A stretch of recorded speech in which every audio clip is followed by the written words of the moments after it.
Pace has dropped on a new edition of Soccer Down here. It is October 21st. It's a Wednesday. It's a Wall Pass Wednesday. You guys can tweet whatever questions, like I stopped you before, whatever questions you want us to talk about, you can send them our way on Twitter at Soccer Down here. You can throw them into the Twitch pitch, twitch.tv/Soccer Down here. You can send us an email if you want, soccerdownhere@gmail.com.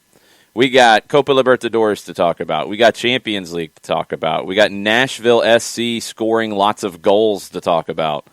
We've got all kinds of different things to get into. Let's get caught up on just a little bit of the news of the day first. So, Champions League continues today. It was a good first day of the group stage yesterday. Lots of Americans playing. That was one of the storylines here in this country on it. Maybe one of the smaller stories that should be a little bit bigger is Ethan Horvath conceding a crazy goal that comes off the post and off the back of his head. And it looked like that might be the difference for his team to lose. This is the first time that Horvath has played in a long time. They come back and they win, and he is just reduced to tears. You could see the emotion of what it meant to him first, I think, thinking that he, not cost his team the game. I mean, it comes back off the post and comes off the back of his head. There's not much the goalkeeper can do there.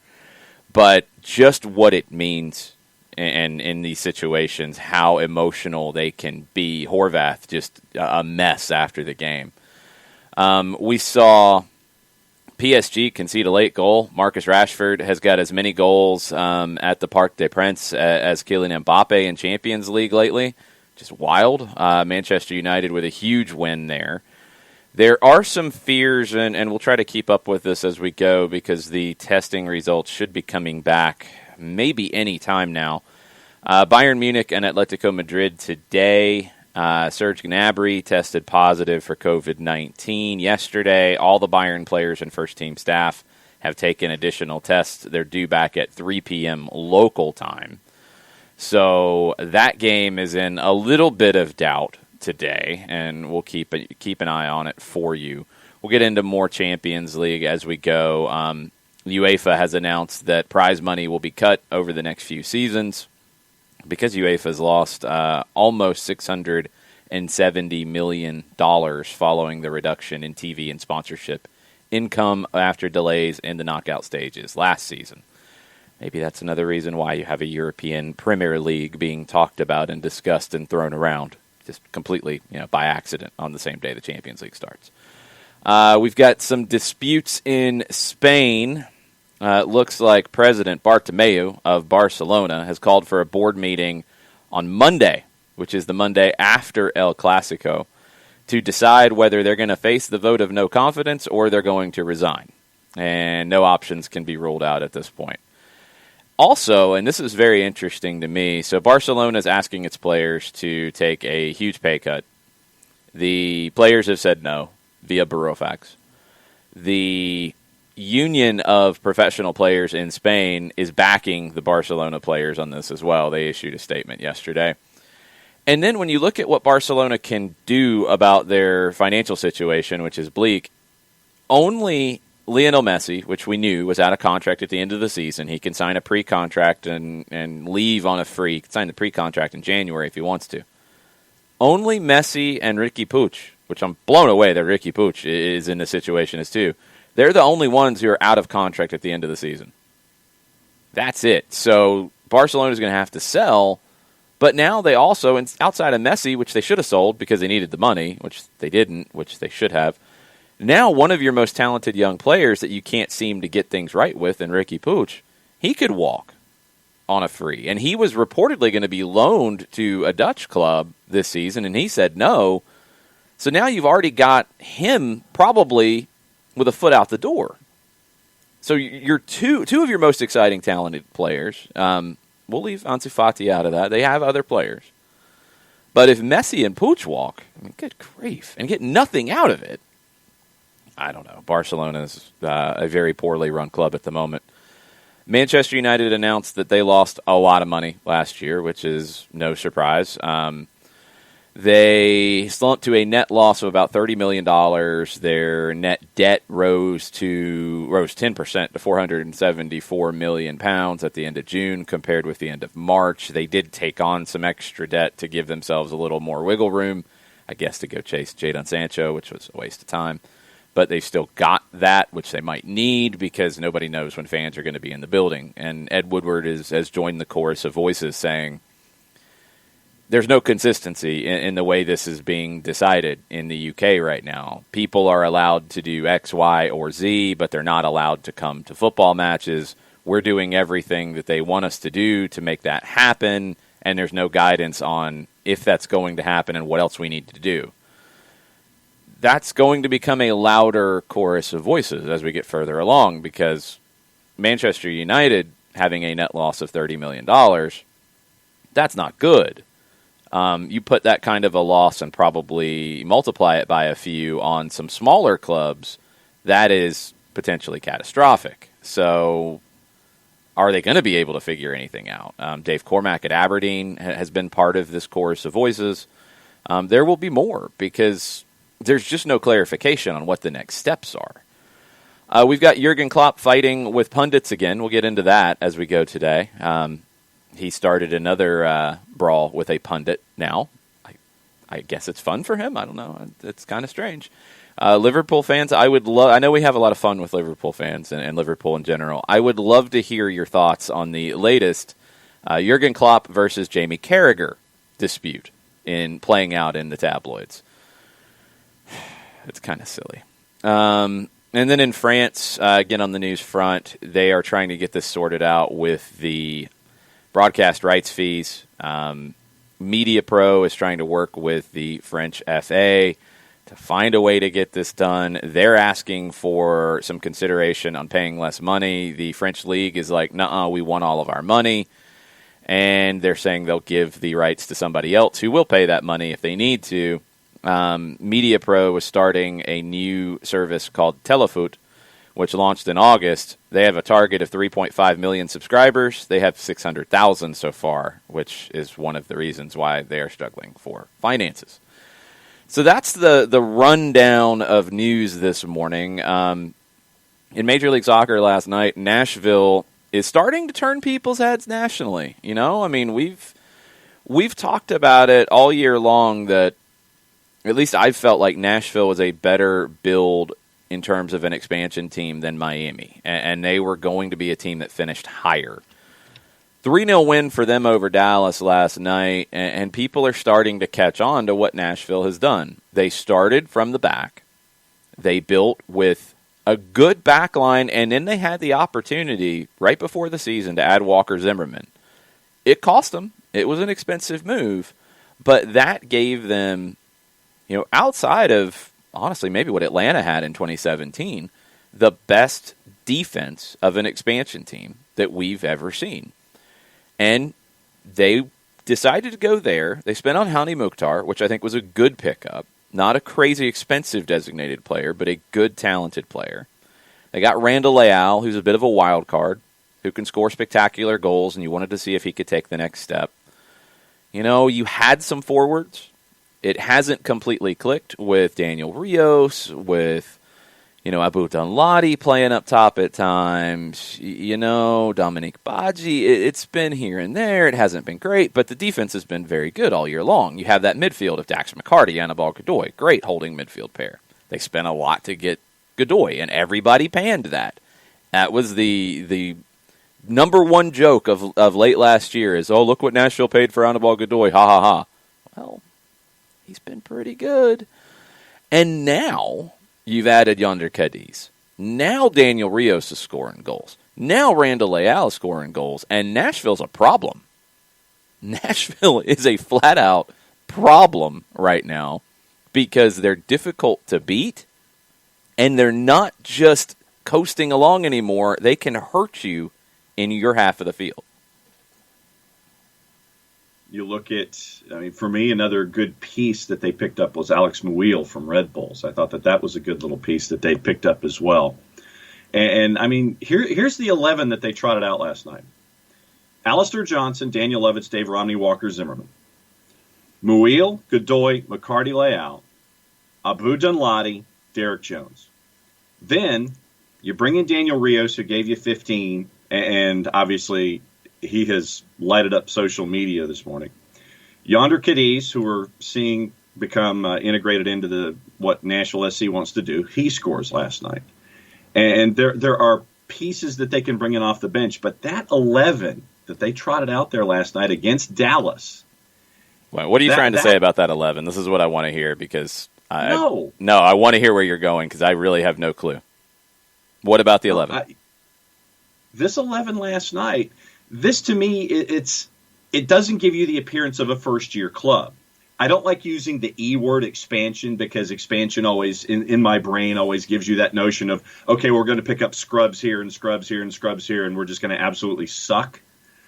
But this, to me, for a first-year club, and you've mentioned it, building out of the back, being solid defensively, adding pieces along the way, this is a solid first-year club that has gotten better and better and better as the season has gotten along.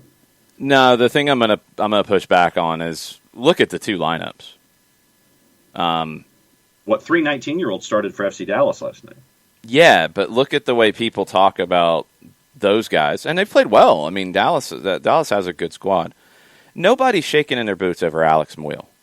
Alex Muyl's a great fit for what Gary Smith wants to do, but nobody was lining up at the door to get Alex Muyl from the Red Bulls. Nobody was lining up to get Abu Danladi.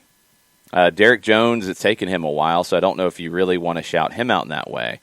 McCarty Godoy, great. You didn't even have Mukhtar here on the field in the start. The back line, people haven't rated Lovitz and Romney the same way that they should. I disagree in that, because I want to give Nashville a lot of credit here. I disagree in that this team looks like a great first-year team. This team doesn't look anything like Atlanta in year one. It doesn't look anything like LAFC in year one. It doesn't look anything like Seattle in year one, going back to 2009. What it is a collection of players that fit what their manager wants to do. That's a whole different conversation, though, John. Like, you can go get talent and bring in a good manager to get the best out of it. They went a different way. They went and got Gary Smith, who a lot of people panned. A lot of people said, oh, boring Colorado, blah, blah, blah. Well, go look at that Colorado team and how they won a title. They weren't very good, and he got them to a title. That's a good manager. We saw him here in Atlanta with the Silverbacks, where he had a budget of about $5 and a bag of chips, and found a way to have a team that was competitive for half of the season until the injuries mounted up, and there was no money to go get any more players. So he's not a defensive manager by heart. But what he wants is a team that is good defensively. Those are two different things. This is a team in Lovitz that he saw was a guy who could sit, who could defend, but also get forward when needed. He's gotten a lot out of Alistair Johnson as a rookie. Nobody rated Alistair Johnston as a guy who would come in and contribute this year. Romney's a player that the LA Galaxy I don't think ever valued enough. Zimmerman, top guy in the league. We know that as a center back. Joe Willis, a lot of people kept waiting to see who they were going to go get as a goalkeeper. It's like, no, you have Joe Willis. McCarty and Godoy, good, but there was lots of criticism there. Randall Leal, not many people rate the Costa Ricans in the Costa Rican League the way that they should. Muyl, Danladi, Jones. I mean, this is not a blowaway starting 11. That's the thing. That's what makes it more impressive, is that Gary Smith and this front office didn't just go spend a boatload of money to go get guys who you knew were coming in with a different pedigree. I mean, you compare Alistair Johnston to what Atlanta had at right back in 2017 in Tyrone Mears, who was coming off of an MLS Cup with Seattle and also a long career, and then Anton Walks ends up winning it, coming over on loan from Tottenham. Alistair Johnston's a rookie from Wake Forest. I mean, you look at Romney compared to, Leandro Gonzalez Perez. Nashville built a completely different way. Mm-hmm. But they showed that you can be successful in that. They found the middle ground between Minnesota, who just put a collection of players out there. Didn't spend much, but just threw guys out there. There was no coherence to it. They had a plan, and the plan was, we're going to get the players we want to be good defensively first. We're going to build from there. They added Zimmerman to it, which made them even better defensively. They've added Muil, who's a really good fit for what they want to do. They've developed Johnston. They've developed Leal a little bit more. I like Leal. He's still inconsistent, but I like him. They've developed Jones further, who was somebody they brought in last year. They've developed guys. That's a different conversation. I don't want to take away from what Gary Smith's doing. And I'm with John Freeman, the radio voice of Nashville SC. Gary Smith should be in the conversation for Coach of the Year. He absolutely should be. And because there's a, whatever about, Gary Smith's boring, Gary Smith's defensive, he's not going to be, he should be. And right now, in my opinion, he's the front runner for it with what he's done with this group, because that lineup doesn't blow you away on paper. No, it doesn't. But you come in with an idea, you stick to that plan, and you bring in those pieces that will get that plan as implemented as best that you think you can do. And we're seeing that right now with Nashville as we're getting later and later into the year. Yes, you are. And then the Daniel Rios goal last night, if you haven't seen that. Reto Ziegler is still trying to find him. It's a mess. Yes, Ricky Ricardo, Nashville are the plucky upstarts of MLS. That is it. They have money to spend, too, I think. But they've been smart so far. I mean, Mukhtar didn't come cheap. Again, with allocation money, you're able to get Zimmerman and Godoy and those pieces. I think they can go get not the 15 million guys, but they could go drop 5 to 7 million on a player if they think it's going to put them over the top. They're further ahead than I thought they would be now, and I expected them to make the playoffs this year, but they're further ahead of that. I think they're potentially a problem in the Eastern Conference. Very, very good. Captain Ragamuffin says their front office guy did get plucked from England. I think he's more on the business side, though, Ian Ayre, coming over from Liverpool. He's not involved in the roster building. That's Mike Jacobs, that's Gary Smith. Kind of Smith setting the foundation of kind of what he's looking for here, and Mike Jacobs going out and getting a lot of these guys. And it's been really impressive. I hope that it shows Austin, St. Louis, Sacramento, Charlotte. There can be a different way. It's not just go spend a bunch of money and then you'll be good, like what Miami's tried to do, where it hasn't been inside of a plan. Miami's plan has had to be readjusted. Now, they've readjusted well, and having the money to go get Matuidi and Higuain has helped them adjust, but, the where they are right now, Nashville has by far been the better team. And I feel like they have the better foundation to go even further. So we'll see where they go. We'll see where it ends up. Burns said, I told the cab driver driving back to the hotel after the game in Nashville that his team will make the playoffs. Didn't realize it might come at Atlanta United's expense. And, Nashville is pushed in. I thought they were a playoff team before all of this craziness. When it went to 10 teams, I thought they were going to get in. They worried me a little bit a couple of times where they gave up some points that they shouldn't have. They threw away a win against Houston. They threw away points in Kansas City with a bad red card to Johnston. Credit to Smith for bringing Johnston right back into the team and getting good performances out of him. Nashville is more than just sneaking into the playoffs in year one. They're going to be a team to watch, especially if Cadiz can come in and start to elevate that attack to another point. Yeah, I think, and once again, I think the message is, and it should be, is just do you. Don't try to be the second somebody else when you're trying to build a team. No, it's not do you. It's be smart and have a plan. That's a difference. Like, do you, you might have a crazy plan of going to do a million different things. Don't do that. Do this. Have a plan. Yeah. Have a plan of what you want to do. And for me, it starts with the team that is good defensively, period.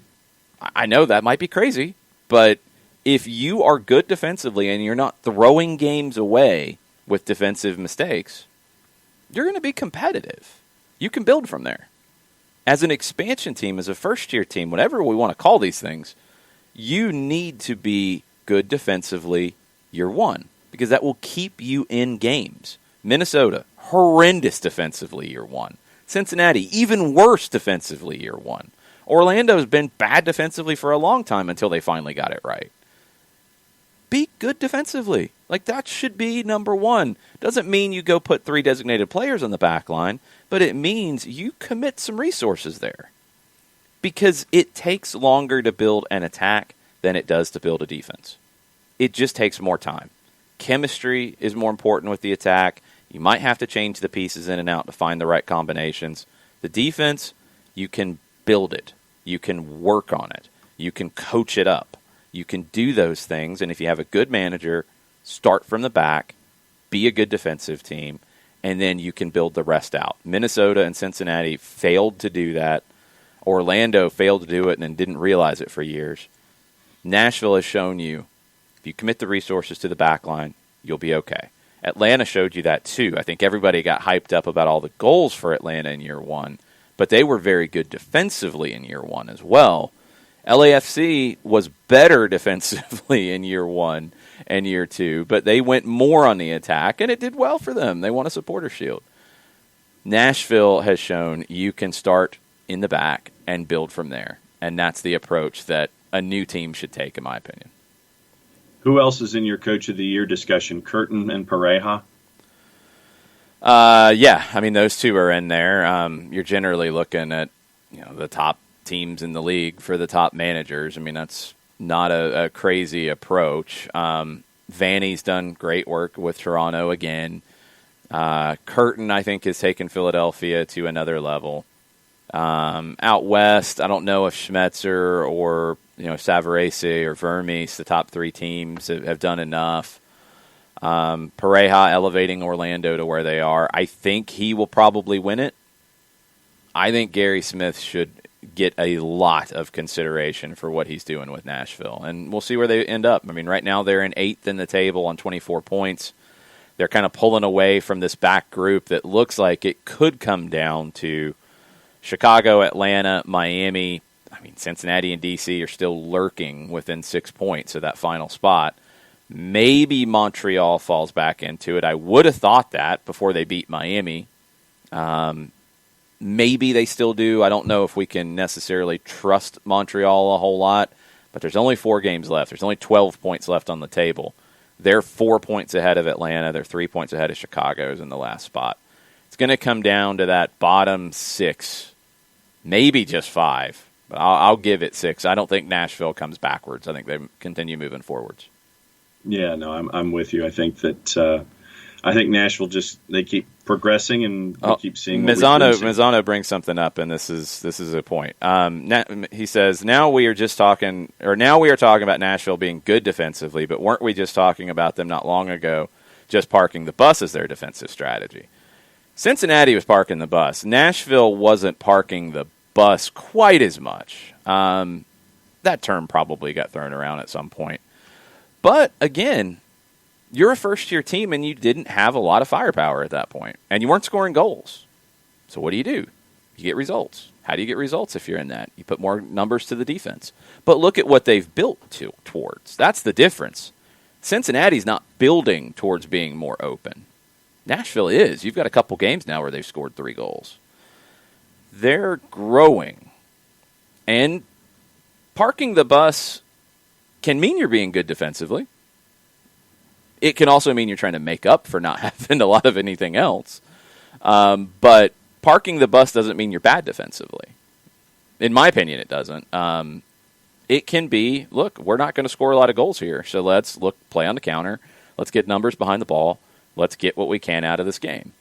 Where I've been impressed with Gary Smith is that hasn't been the only thing they've done. And I don't know, probably wasn't fair to even throw that term at Nashville as much.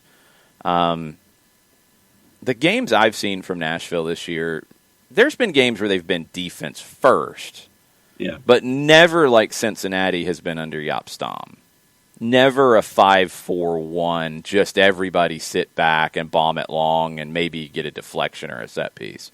It hasn't felt quite that way. So I think they've grown, and that's the important thing for a team like this. So maybe we said parking the bus, Mazzano. Maybe somebody else said that. I don't know. I'll throw that a whole lot more at Cincinnati, and I think Nashville has far surpassed being just a bus parking team.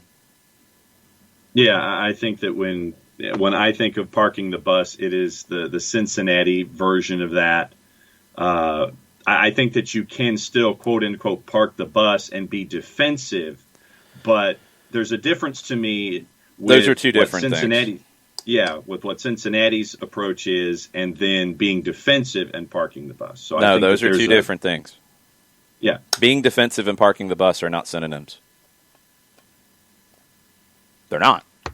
Because, I mean, parking the bus for me just means that you're not going to do anything offensively. Like Cincinnati to me is parking the bus. Parking the bus is numbers behind the ball. It's generally a line of 5. It is sitting. It is not trying to counter. It's just putting numbers behind the ball and staying back. Yeah. Not looking to play a 5-3-2 where it turns into a 3-5-2 when you go forward. No, it stays as a 5. No, it's being good defensively and parking the bus are not the same thing. Being defensive and parking the bus are not the same thing. Those are not synonyms for one another. And we need to be clear on that. Parking the bus means you don't have really any attack. Right. You can defend and counter and have a plan to attack that starts from your defending. You can also be a team that high presses and your attack starts from your defending.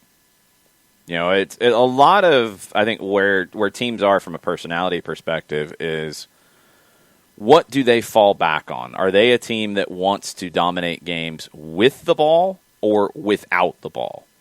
Without the ball, you can do it two different ways. You can dominate games by parking the bus, by putting numbers behind the ball and staying there and being resolute and clearing everything out and just sitting and sitting and sitting. You can dominate games that way. It's the hardest way, in my opinion, because you're just allowing the other team to run at you all day. And at some point, a mistake's going to happen. You can dominate games defensively through a press, where you are trying to play more without the ball. The New York Red Bulls have done a lot of that. Many pressing teams have done a lot of that. And you can also look to dominate games with the ball. And you can do that in a more proactive and a reactive way, too. You know, we saw the Spanish teams and Barcelona at times later in Pep's run, and I think more especially later after Pep left, where the possession became a defensive tactic. It became, let's hold the ball so the other team doesn't have it, and let's not try to really go forward with it and be risky. And then there's others who use the ball to get forward and to put the other team under pressure and play more proactively. So it's all about what your personality is. Nashville, I think, personality-wise, is a team that wants to be strong defensively first. But they're not a team that is afraid to have the ball. They're not a park-the-bus team like a Cincinnati to me. Yeah, no, right there. Yeah, I agree with you on that. Burns says parking the bus equals Newcastle. Yeah, well, there are moments, though, when you see them counter and try to do things offensively with St. Maximin and, dare I say it, John Joe Shelby trying to get things going the other way. It's not about, like, do they go forward one time and that means they don't park the bus. I mean, that's not that simple. It's not just, oh, John Joe Shelby scored a goal, so they don't park the bus anymore. They're pretty close to a parking the bus team, I have to agree. They should be more than that because when you have St. Maximin, when you have Miguel Almiron, you have a team that can play on the counter really effectively. But they don't seem to want to do that on a regular basis, and it makes no sense. Steve Bruce should also perhaps try to play and or start Miguel Almiron more. I don't know what's going on with that. There's got to be a story because if he just doesn't rate him in the same way, I don't know where he was last season, where Miguel Almiron had a very good year for Newcastle. It doesn't make any sense to me. But they should be more than a parking the bus team for sure. Burns says, I can't think of a team that sits deeper than Newcastle in Europe right now. It's probably why I haven't watched much Newcastle this season, and I need to take a look at them a little bit deeper. But they shouldn't be a park the bus team. Not with St. Maximin and Almiron, two players that are electric on the counter. I mean, if you want to defend and counter with that group, fine, I get that, with Steve Bruce especially. Okay, fine, but have a plan to get out with that speed and ability on the ball. That just doesn't make sense. Nope. Couple other things. Let's see. Matt Wagner. Nashville definitely didn't help us, but we shouldn't be in that position anyhow, talking about where the Eastern Conference is. No, we shouldn't. It's been one of those years. 1 point per game is not going to be enough most years to get into the postseason. It's still there for you. I mean, Chicago's got a game in hand, but it is still there for you. You've got 2 games against 2 teams that are behind you in the table that you should win. And you have to win if you're going to get into the postseason. And then you've got 2 games on the road against 2 teams who are in the top 4 in Orlando and Columbus. And you're going to probably have to steal something there. I think it's going to take a little bit of thievery on the road to get into the postseason here, because we'll take a look at what Chicago's got left. And they're the team that's 1 point ahead of you right now. They do have the game in hand. They have, as it wants to give me something different, they have a home match with the Red Bulls. They have a road match in Philadelphia, so that's comparable to Atlanta's Columbus and Orlando games. The home match with Red Bulls is more difficult than Cincinnati or D.C. They go to Nashville, which is not as difficult as Columbus or Orlando, but not going to be easy. As we said, Nashville's playing much better. They host NYC, who I don't really know how to feel about right now. And they have the remake or the makeup game with Minnesota on the road, which Minnesota is 5th in the West, pretty bang average, 6-5-6. They don't have the easy games like a Cincinnati or a DC, or easier games, we should say. They do have one very difficult game, and then they've got a lot of could go either way games. It's not an easy road for Chicago. It's not. I don't know out of those 5 games how many points are there. If Atlanta only gets 6, Chicago just has to get 6 to stay ahead in those 5 games. There's not a simple win for them anywhere in that. There's not 2 simple wins anywhere in that. There's only one where I feel like you're going to be a big underdog in Philadelphia. You're going to need a little help. You're going to need some help from teams to give Chicago some problems. And you're probably looking at the Red Bulls at Soldier Field. You're probably looking at Minnesota, and you're probably looking at Nashville as the games where you really need those to go your way. Yeah, I was going through the schedule. Yeah, the one that stuck out to me from the first half hour of the show is the game in Nashville on Halloween night, as one that's going to be trouble for them on the road. I mean, on the road, you're looking at 3 games in a week in Philly, in Nashville, and in Minnesota. So, I mean, that to me is a part of that tough stretch. And Minnesota, for me, is the box of chocolates. I don't know. But it's 2 other tough ones in Philly and Nashville. Alex Basine is begging for us to change the subject away from Newcastle. He's very sad. Sorry, Alex. Your manager's driving us all crazy. It's very sad. Mizano, did anyone see the goal where the Cincy keeper comes up with a save and then nearly walks it back over the touchline, so he lets it go right at the feet of the defender? He just dinks it into the goal. Man, that sucks. Yeah, Bobby Edwards had a rough day. He did. Very, very rough day for Cincinnati. That game was bizarre. 2 bad teams. It wasn't really a good game. It's Donovan Pines and Chris Adui-Achim who get the goals for DC, who are not first or second or third or fourth or fifth on the score sheet. It's, I don't know, maybe it gives DC a little bit of attacking impetus now coming into Atlanta on the weekend. We'll see. Very curious to see what it feels like Saturday night. Mm-hmm. There will be people in the building, or Saturday late afternoon, I guess is a better way to put it. There will be people in the building. I do wonder what that'll be like. I wonder how many. I wonder what the vibe will be. It'll just be nice to have natural sound to bounce off of for sure. That will help.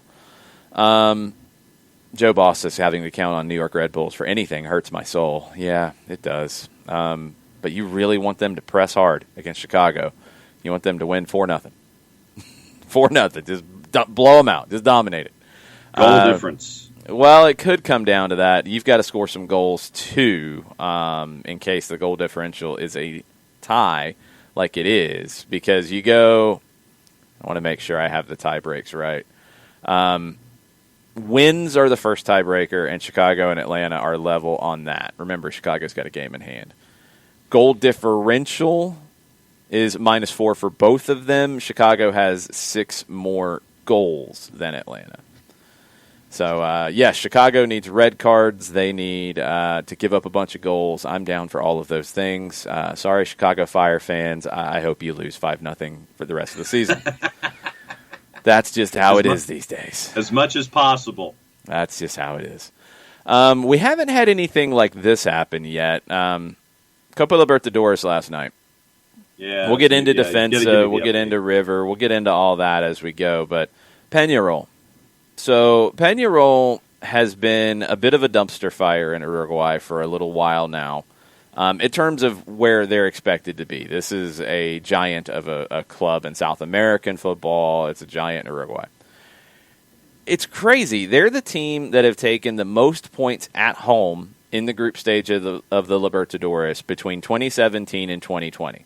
You hear that, and you're like, oh, wow, that's really impressive. They must be making deep runs into the tournament. They've taken the most points at home, but they haven't qualified for the knockout round in any of those times. So they're getting nothing on the road. They haven't got beyond the groups in their last 8 attempts now. And the pressure is mounting. You saw Diego Forlán go there. He gets run out the door. Mario Saralegui is the manager currently. He's a feisty fella. He tweeted his team's lineup yesterday morning before the game, which is not typical, but hey, go for it. He also tweeted out a thing about how, it's great to be a Peñarol supporter and you feel like you're one of the greatest people in the world because you're a Peñarol supporter. Talking about the family and all that's great. Rallying the troops, all's good. Then he says there's a bullet coming for the Brazilians. Yeah. Okay, that's an approach. They got to win. They were up 3-2 late in the game. I mean, it's a great game. It's a wild game. They went up. They scored. They fell behind 2-1. They came back. They're leading 3-2. Late in the game, I think 5 minutes left. They're going to go through into the knockout round. 5 minutes left. They're at home. All is well. Jorge Wilstermann is over in Chile against Colo-Colo. It's scoreless. The results are good for Peñarol. What does our boy Saralegui do? He gets sent off. And he gets sent off not just getting the red card for saying some things and then walking away, sadly. No, he gets the red card because he's been in the AR's ear for a while. He gets the send-off. Then he wants to go charging out onto the field. Then he shoves the AR. Then he's screaming at the referee some more. His coaches eventually lead him away from the touchline. Oh, yeah, and then Jorge Wilstermann is in Chile, and they score a late goal to win and win the group and go through. And Peñarol, even with this win, go into the Copa Sudamericana. And now you're getting people in Uruguay like, this is a bad representation for our club. This is not good. He's talking about bullets for the opposing team, and the opposing team, he gets thrown out of games, and he's acting a fool, and he's shoving ARs, and this isn't really what a big club should be doing. So the media in Uruguay is going to have a field day with this one. This is going to be fun. We'll see if he is on the touchline for the Sudamericana, which will start next week. That's just that you're trying to make these tournaments up. So the draw for the Sudamericana is Friday. It's after the Libertadores draw for the round of 16, and teams will go into that and start playing next week. Defensa y Justicia was one of the most gut-wrenching things I've ever watched.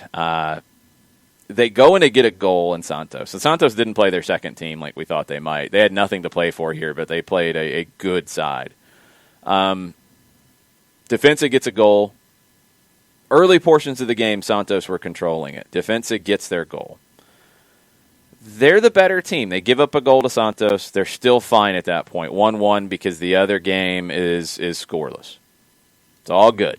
Then Delfín is in Paraguay. They get a goal against Olimpia, which was a shocking result in and of itself because Olimpia should not be losing that game to Delfín. They do. They give up a goal. It's still okay at that point. A 1-1 draw and a 1-0 win for Delfín. Defensa goes through. It's all good. Santos is not doing much of anything going forward late in the game. And in stoppage time, they bomb one forward. They catch Defensa's line up just a little bit too high. And Santos scores with like 2 minutes left of stoppage time. That wasn't even it. It didn't even end there because Defensa gets a free kick and they throw everybody forward, goalkeeper included. Header down into the 6. It falls to Brian Romero, who had scored the goal earlier, inside the 6, like 3 yards from goal, right next to the post on the right side. And he gets a shot. He puts it on goal. And a defender comes across and deflects it and blocks it, and that's the final whistle. They got so close. Hernan Crespo did an amazing job with this team. People have wondered about Crespo as a manager. He had a so-so run at Bonfield. But what he's done with this defensive side that is young, their average value on Transfermarkt is like $14 million. I mean, they got 5 guys on loan from River Plate right now. One of them's a teenager that I think you might want to keep an eye on, Enzo Fernandez, a holding midfielder. I like him.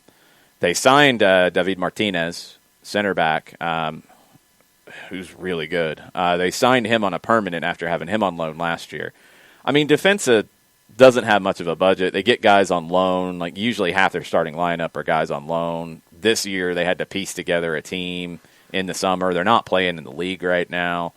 What Crespo's done has been really impressive, and I like the way he manages the group too. He's boisterous on the touchline, but he's always supporting his guys. The comments he says about them after games, I really like what he's doing. He's somebody I think who's got a good future as a manager. We know him as an incredible player, but as a manager, I think he's got a big future. And now, I mean, Defensa's got to pick themselves up and go into the Sudamericana, and they'll do that next week. Then the league play will start for them. Just to get to this point and have a shot is great. To be so close and have it with 2 minutes left in the game, in stoppage time, to be through and then to have that ripped away from you, brutal. It's brutal. It's rough. We'll see how they bounce back. Yeah, watching our DMs as I was looking at the Nashville match yesterday, and you guys were looking at what was going on with Defensa and Santos and the other matches. It was absolutely heartbreaking. Absolutely heartbreaking.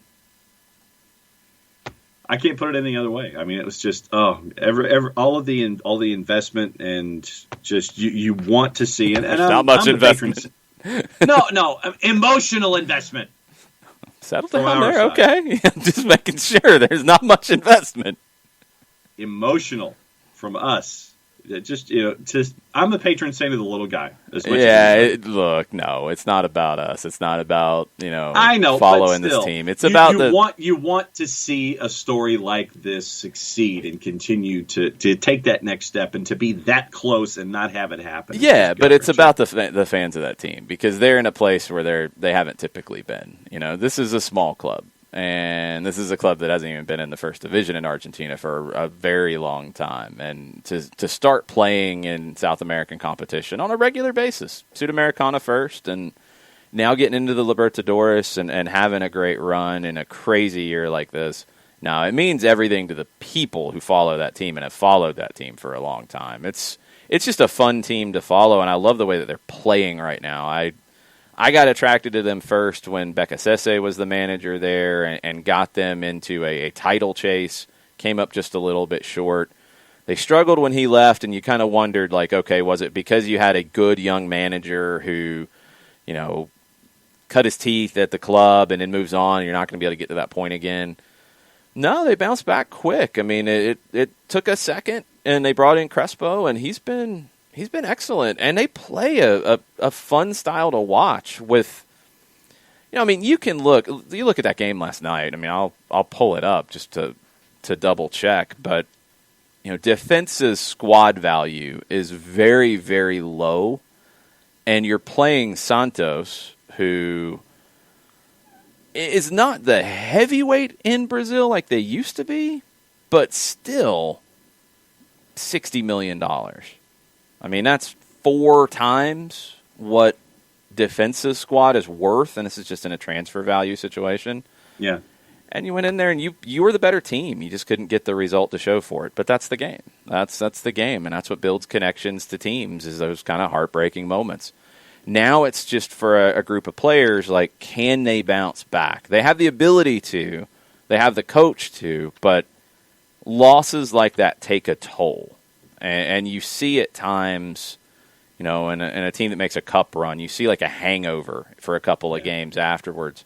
You don't have time for it, because you go straight into the Sudamericana. You might be on the road next week, and then it's a home and away. It's 2 legs. Sudamericana is just a competition like that this year without a group stage, so it's not going to be easy, and we'll see how they bounce back. Lots of Libertadores talk in the Twitch pitch. Mataflo is screaming that LDU Quito was robbed. That's life. Burned says the River game was quite boring, unfortunately. I watched the wrong game, apparently. I wish they had a look-around channel for Libertadores like they had for the Champions League yesterday. I do, too. That'd be fun. Mataflo says the River game was bad because River was bad and Quito couldn't finish. I've never seen a team from Ecuador walk into that stadium and play the way that they did. Byrne talked about River sitting back in the first half. It was a joke. It was disappointing. KFC asks about Crespo. Is he better than Heinze as a manager? I mean, neither one of them have proven it at a big, big club. Heinze's proven more than Crespo. I'm biased because I've watched Crespo right now. So, I mean, that's fresh in my mind at the moment. I really like his personality as a manager. I really like what he's getting out of a small club. That doesn't necessarily translate, because I know KFC's taking that to an Atlanta conversation. That doesn't necessarily translate, because it's the same concerns that I would have about Gabriel Heinze as I would about Crespo, in that neither one of them have been at a massive club with the pressure that you would have at Atlanta to win and win titles now. Even Vélez, it was not a team that's expected to win the Argentine championship year after year. Atlanta is, flat out. They're expected to be a champion on a regular basis. Defense is not that. Bonfield wasn't that for Crespo.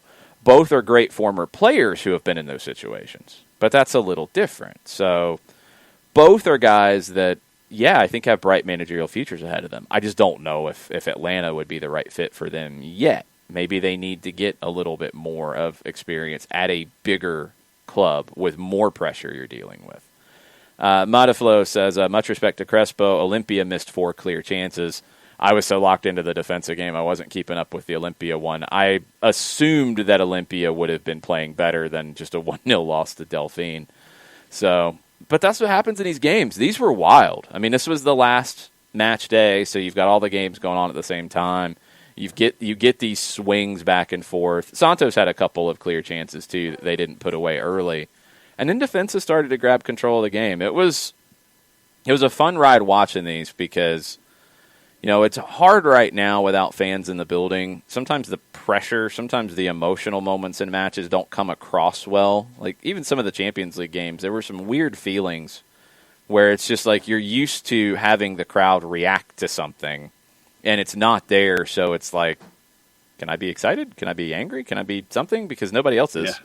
It's weird. But these games last night, I think, kind of gave you on the field that emotion and that intensity and that fire, and maybe a little bit too much in Peñarol's case. But it was good, and that's why the Libertadores is a really fun competition to watch. Totally enjoy it, and I would love to see a whip-around show like that where they can do it. They try to spread the games out, so in general there's not as many games going on at once. They do it over the 3 days as opposed to like Champions League over 2, because they try to give each of these games as a window, or at least 2 games in a window. Right now, with the final games with 2 in a group going at the same time, you get a little bit of chaos. I would love to see, even if they just use the cut-ins a little bit more from the other game in the group. Cut in and give you, and like if I'm watching the Defensa game, cut in and give me those clear chances that Olympia had. Cut in and give me the Delphine goal, stuff like that. Defensa should have put the game away. They couldn't, and you got punished for it. That's why the second goal is so important. Because if they had found it, they're going into the knockout round of the Libertadores for the first time. Nathan Pugh wanted to know about the Golazo show. He wanted to know what our thoughts were about it. He says he thought Nico, Alex, and Jamie were great, and then he has a side statement that says, I am biased towards Scousers, though.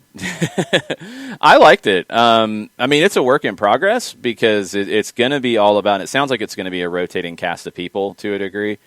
That had to be the first time they even practiced it, let alone did it live. You had some hiccups early on where I think they were trying to stuff too much in the pregame and bounce around to like 6 different people at places, and it was hard to follow, and I think there was a little bit of delay on audio with the people remote, and it was hard at first, but once they got into the flow of the games, it was fun. I think it's finding the balance between like Nico playing quarterback with it, and where I liked it was where you'd hear the reactions from Alex and Jamie watching the games, or when they'd cut to something and they'd immediately respond, and then you'd go to a different game. That was where you got the kind of give and take that was great. So I think they'll get to that, and they'll get to more of that. It's fun. I like the concept. I mean, if I don't have a game that I got to watch, that's what I'm going to watch. I'm really happy that they put it together and are doing that as a different way for people to consume this stuff. Yeah, and for me, that was how I did it yesterday. I watched Golazo, and then that way it was, you're bouncing with 6 games. And there was a point, I want to say, early second halves, around the 55th or 57th minute, they finally seemed to hit that rhythm that I know that you're looking for when it comes to hosts and analysts in a format like that. And they just seemed to kind of settle in and have fun with it from that moment forward. It took a half to get everything squared away, but I think that they finally hit that rhythm around the 57th minute. Byrne didn't like Nico on it. Needs to watch the German conference, and I can't pronounce that whole word. I've heard it called the German conference, so I'm going to shorten it, Byrne, because I don't want to butcher it. I haven't seen that, so I don't have a frame of reference. I don't know. I mean, we're not hearing what's in his ear. I got the sense in the pregame that they were putting way too much on him to try to bounce to 6 different people, and he was having problems doing it. It was just way too hectic at the beginning. I also think once he got a little bit of a relationship built with Alex Scott and Jamie Carragher, that it got better. I mean, I think that's what a show like this is going to feed off of, because it's different than what the conference one does and what the red zone one does, because the red zone one has a host who sets everything up but then throws it to the commentators. Right. That's easy in football because it's probably a play in the red zone. It's probably a play you want the commentary. Okay, cool. Then you can cut back in. You can switch. You can do whatever. That's not going to be as easy to do here. I think in conference, and correct me if I'm wrong, Bernd, they have specific commentators attached to each game. So it's not like the game broadcast, but they have somebody that, like you have the host who will say, okay, hey, John, you're at this game. Tell us about it. And they'll start telling you about the game kind of as a commentator. Tell me if that's right or wrong. That was the sense I had. This is different, and I think in some ways it's harder because he's got to balance getting you to the game, hearing what that commentary is, which is not for this, it's for that game broadcast, so that can be a little challenging. Getting you out of that, involving Alex Scott and Jamie Carragher, it's hard, and I think it just takes a little bit of time to get the rhythm. So I like, and for a game like, for a day like yesterday, the first one, I was looking more at the personality of the show. I like the personality of the show. I feel like it's going to be fun. Now, what I hope they can pivot to when it calls for it, this was game 1, when you get down to like what we watched with the Libertadores last night, where it's intense, where it gets a little more serious, can they capture the intensity of those moments beyond it just being fun? Right now, fun is perfect. But can you get to the real grittiness when it needs to be? They're going to have to build that relationship to hit it right, I think. But I thought it was a great first step. Yeah, and I think that, as you're getting into the ends of the group stages and getting from the idea of, okay, hey, we're starting, and now these games are meaning something, and you're getting closer to that meaning, then you kind of, the energy, there's a balance and a change in the energy and the focus when it comes to what you're trying to present from the beginning of match days in the group stage toward the end of the match days, and even in these, even in the games themselves, where you're having those exciting endings like you were seeing yesterday in Libertadores, and trying to gauge how to present all of that information at one time. Yeah, I mean, well, you present it as the emotion of the game. You are not the story. You're the facilitator. I mean, that's what I think Hansen does really well on NFL Network with their Red Zone is he facilitates. And if the announcer's going nuts on the call for the game, it's the announcer going nuts on the call for the game. It's not Scott going nuts. He'll get you amped going in, and he'll capture it coming out, but it's not about him. It's become about him because he's so good at it. But if the person going into it goes in to say, this is my show, that doesn't work. No. Because you're there for the soccer, you're there for the games, you're there for the moments, you're there for the, whip around from here to here to here to here. You need the facilitator to do the job. And where I think Nico can do a really good job is with the passion that he has for it. And I thought he did an excellent job in the second half with showing his personality, but also letting games breathe, letting moments breathe, and incorporating Alex and Jamie more. I thought it was really good in the second half where they hit a bit of a rhythm. Yeah, as a facilitator, it's to set things up, let your analysts do their bit, and then have the games and all of that stuff going on. Yeah, look, none of us have done this. Like, seriously, this is Scott Hansen has done this. The guy who's done the DirecTV one, I mean, we can give you our opinions on it all day. Siciliano. And he hasn't done it that long because, right? I mean, it's been Scott Hansen who's done that job the longest in that kind of role. Doesn't matter. I don't care. Don't go on a tangent and look it up for 20 minutes. They've done it. The guy from the conference has done it for like 30 years, and that's it. So there's not much of a track record here. Nico has done it on Zona Football on TUDN, but that's a different presentation style. So that's even harder for him in some ways in that, Nico Cantor has done this for a Spanish language audience in their style and personality, and now he's doing something that has not really been done for an English-speaking audience, and with two English pundits who have not done anything like that, and trying to get the way to make it all work. And you could tell he was figuring it out on the fly. That's why I give him a ton of credit. But it's going to be a fun thing. I just want to see how the seriousness gets when it gets into those moments late in the group stage where it gets a little crazy. Yep. Let's see. I'm trying to think about other things here in the timeline from yesterday. Jason Nix on the Twitter side.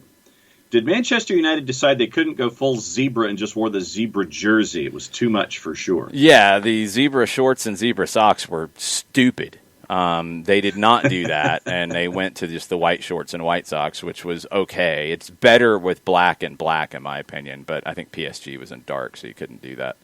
The zebra shirt with black shorts and black socks would be fine. The white was okay. The all zebra is just an abomination. More of an abomination than Juventus's kits yesterday, because those were like a evil pumpkin gone wrong and horrible. Stop doing stupid third kits just to do stupid third kits, please. If you want to do a crazy, different third kit, okay. It doesn't have to be stupid. It doesn't have to look like a toxic pumpkin or a zebra. Can we just do some decent kits, please, in these third ones, please? Yes, Manchester City, thank you, J-Dub. They do some stupid third kits. The Tequila Sunrise and stuff. Just stop. Stop it. Yeesh. If you're a team with a bunch of history, do a retro third kit, please. Do a throwback third kit most of the time.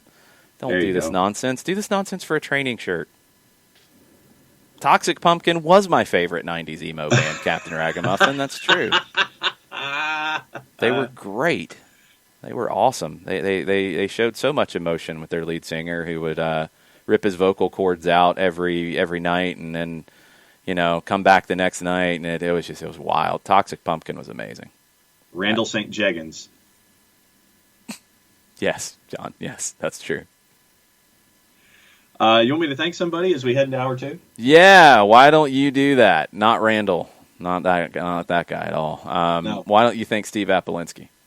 I could certainly do that. Apolinsky and Associates, LLC, proud supporters of everything soccer down here in the SDH network. For wrongful death and serious injury matters, if this is a conversation that you need to have and you live in Alabama and Georgia, Apolinsky and Associates, LLC is the place that you can have that conversation. A couple different ways that you can do it. You can shoot Steve an email directly, steve@aa-legal.com. You can get a free consultation by giving them a call at 404-377-9191, or you can go to their website, aa-legal.com. Large device or small, hit enter, hit return, hit the arrow key, whatever advances your screen. You get to aa-legal.com, low right-hand corner, pop-up window happens, because that's what pop-up windows do. They pop up. Steve could be having this conversation with you at the other end of the line on the pop-up window. Don't know who. Could be any number of folks. Could be Steve.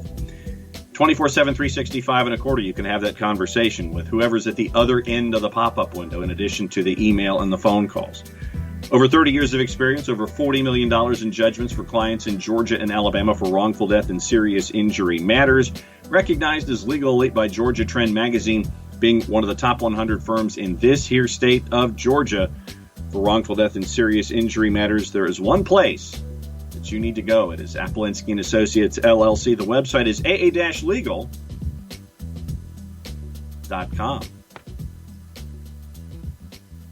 You really got into that one. I did. Well, I have reason to celebrate. You have reason to celebrate? Yeah. Okay. The microphone works. That's not reason to celebrate, John. You probably should have just let that one go, because people might have forgotten about your foibles yesterday.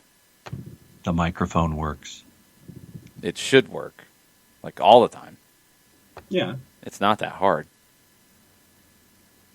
Consider who we're talking about here. No, it's not that hard. You don't get a pass. It's not that hard. Oh, I'm not saying I get a pass. I'm just saying. No, you don't get a pass of it being hard. No, you should be better than this at this point. Interesting match this evening that could get lost in the shuffle, and we're going to try to make sure it doesn't. Monterrey could pull off a very weird treble of sorts with the Copa MX. So Monterrey won. Man, so they won the Champions League in CONCACAF in 2019. They played in the Club World Cup late last year. They won the league coming in as the 8th seed in the postseason, and they won the playoffs in the Apertura. The Clausura didn't happen. So they're the current CONCACAF Champions League holders, because that hasn't been finished yet. They're the current league champions, because the Clausura didn't get finished. And now they could win the Copa MX that should have been finished, but now gets finished, against Tijuana. The first leg is tonight, and it's in Tijuana, and you can watch in English on FS1 at 10 o'clock. 10:06 is what Live Soccer TV has. 10:06, yes. Oh, I'm sorry. 6 minutes. What are they doing for 6 minutes after the top of the hour? Probably all those introductions and TV things. So then the broadcast starts at 10 o'clock. It says 22:06 on my military thing here. You don't seem to understand English sometimes, John. What time does the broadcast start on Fox Sports 1? I would hope 10 o'clock. Okay, then it's at 10 o'clock. We're not giving a kickoff time here. We're saying you can watch on Fox Sports 1 at 10 o'clock. Yes, anger down here now, Captain Ragamuffin. That is true. Burns says, does anybody know what will happen with Atlanta United 2 next season? USL again, I haven't seen anything. I think the majority of teams are going to play in USL, because I don't think there's going to be anywhere else for them to play just yet. I think that's going to take a little more time. I think the teams that are not playing next season, that is a financial decision because of the losses they're dealing with this year. I do not expect and have not heard anything about Atlanta United 2 not existing next year. So I think they have to play in USL Championship. I would be surprised in general, and it could change to the point that it makes sense to do this, but I think Atlanta United's going to want Atlanta United 2 to play at the highest level they possibly can. That's why when people were saying they want to move teams down and make them move to League One, I figured Atlanta would be a team that would push against that. And everybody was like, well, the Red Bulls would, well, Real Monarchs would because they've been good. Atlanta would because they want the challenge.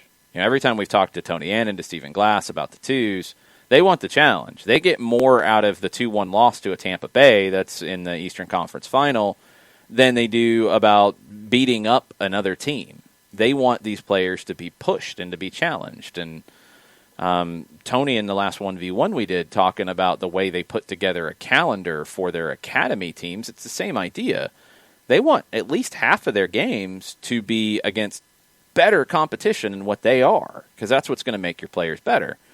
So if they have the option to continue in USL Championship, I think they're going to continue in USL Championship. And I don't think USL is going to kick all the MLS teams out right now. If they have to play at League One, I think they'd have to play at League One. But if they're able to do a team in both, or they get to pick where they want their U23 team or their second team to play, I think they're going to play in the championship. So I've heard nothing to indicate that they would not be playing in USL Championship next year. Yeah, what are the three teams that were announced? Orlando, and who are the other two? Philadelphia and Portland. Okay. Philadelphia surprised me a little bit. Orlando did, in that I think they will take their second team more seriously under Pareja. I don't know all the situations with those teams. I mean, I know Philadelphia was playing in Bethlehem. They moved back to play in Philadelphia and Chester. I don't know if that's a drain on resources or what. I'm not sure. I don't know Portland or Orlando situations financially either. But that is an expense that a lot of teams over the years have felt, and this is not a U.S. thing, this is just in general, have felt that the reserve team isn't the greatest return on the investment. So you're going to see teams where they're in these situations cut those types of investments, and the second team could be one that gets cut. And if the U23 league that MLS has talked about becomes competitive enough, then maybe Atlanta considers it. But if it's just a reserve league, I don't know if Atlanta would want to do it. If they can stay in USL Championship, I think they would.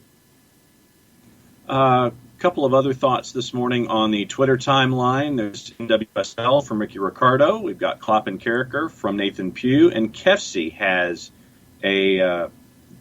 wants our feedback on an interaction that Kefsi had yesterday. Okay, well, let's get into that. Okay, so here's what Kefsi said. Sports chatting to renew registration and certify emission standards. I was told it's steak grilling weather, and the Bravos are the only Atlanta team who ever won a championship, which he edited to include Atlanta United, though they also pointed out they failed to win the World Cup. So, four alternatives for Kefsi here. 1, this is normal. 2, he's not a sports journalist. 3, they were acknowledged. Or 4, all of the above.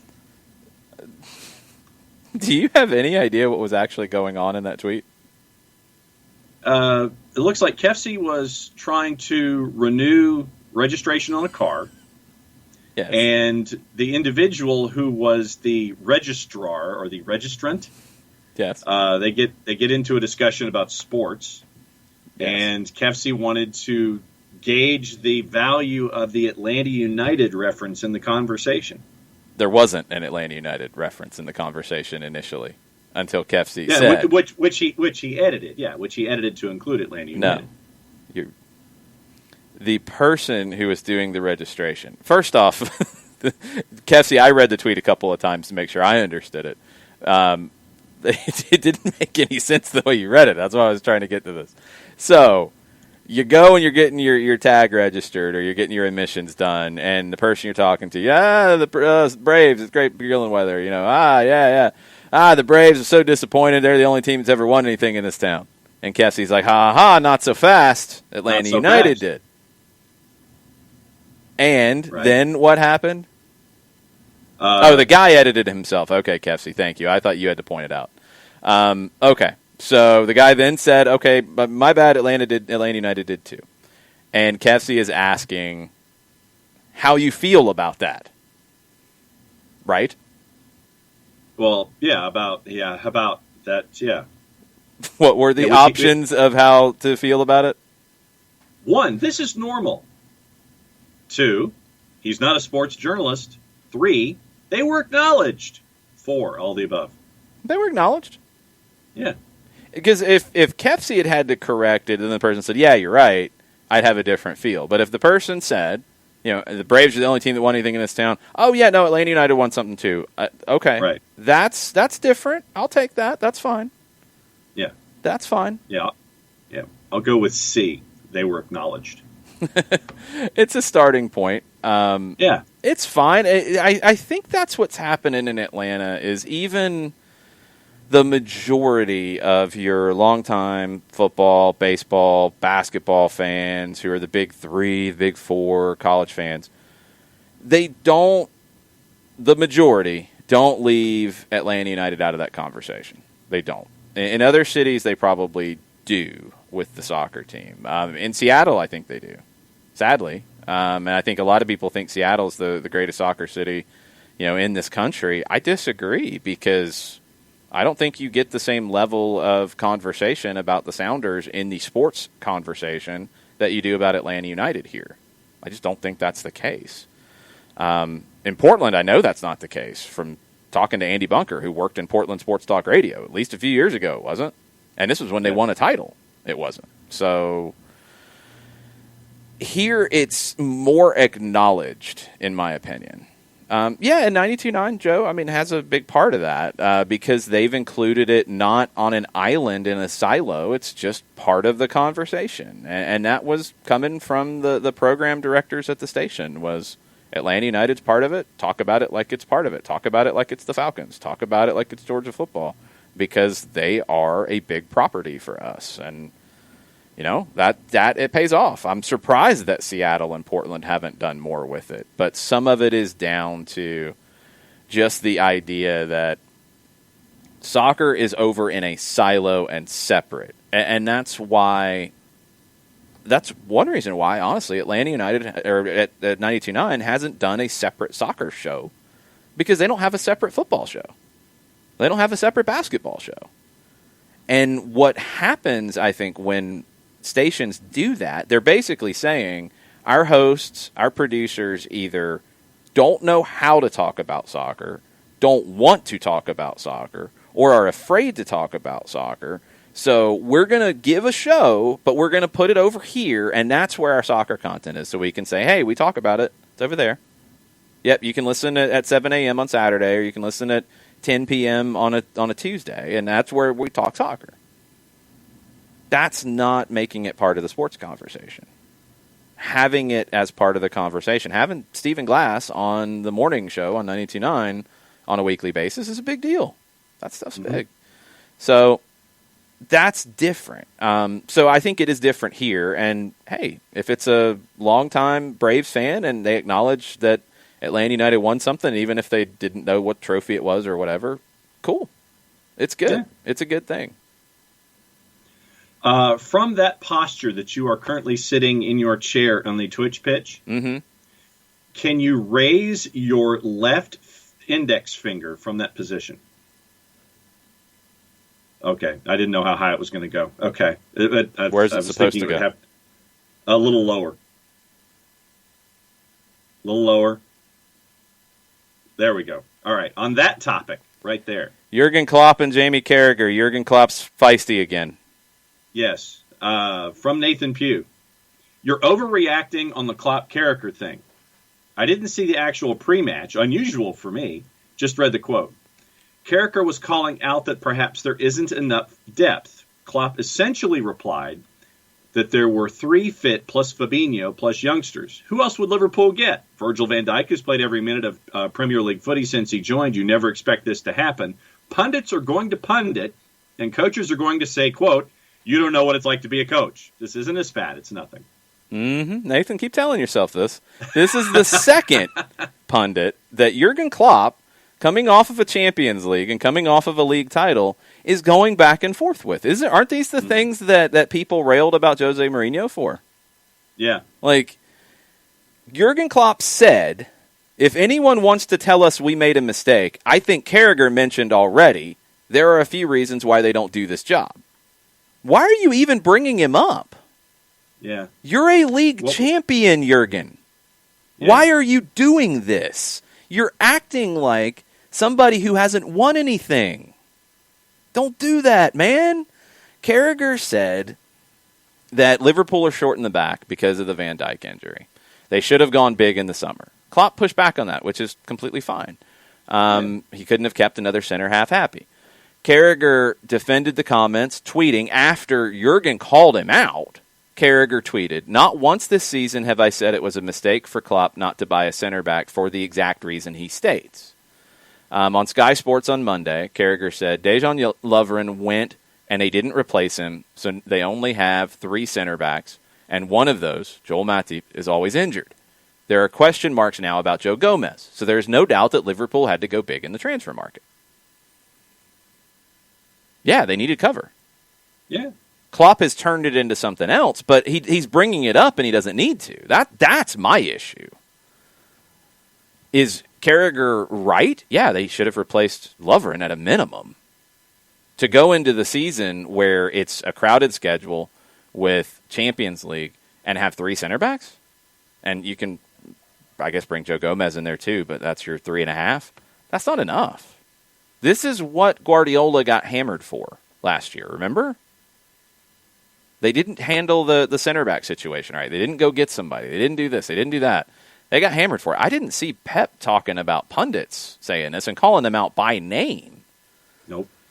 So Jurgen Klopp's already gotten defensive about Roy Keane this season, about saying something about the team being sloppy, and then the next game they gave up 7 goals. And now Klopp is already talking about Jamie Carragher and calling him out by name, who's not just your average pundit, but was a club legend as well. Don't waste your time. Like, you're bringing this on yourself at this point. It's really weird. I don't get it. Burns says Klopp is starting to sound like his last years at Dortmund when he was totally burnt out. Yeah. Because why are you picking these fights? Yeah. You shouldn't even address what Jamie Carragher said on Sky Sports. There's no point to. You didn't go get another center back. That's real. It's easy to say now. Of course it's easy to say now that you should have. You didn't know that Van Dijk was going to get hurt. You wouldn't have gotten a Van Dijk level. This is the same Joseph Martinez conversation we've had all year. You don't have another Virgil van Dijk on the bench waiting to play because they're not going to be happy. That doesn't happen. But you got to have somebody who can come in and play. And if you only have 3.5 center backs, well, you're going to have a problem. It's 2 different things. I think Carragher clarified what he said. Klopp shouldn't have even mentioned it. Yeah, why even amplify and put yourself into the discussion? Why even bring this on yourself? I don't know. Because you want to pick a fight with somebody for no good reason. Thad Dooley says Klopp has too much time on his hands. He shouldn't. Now he's got to figure out what he's going to do at center back.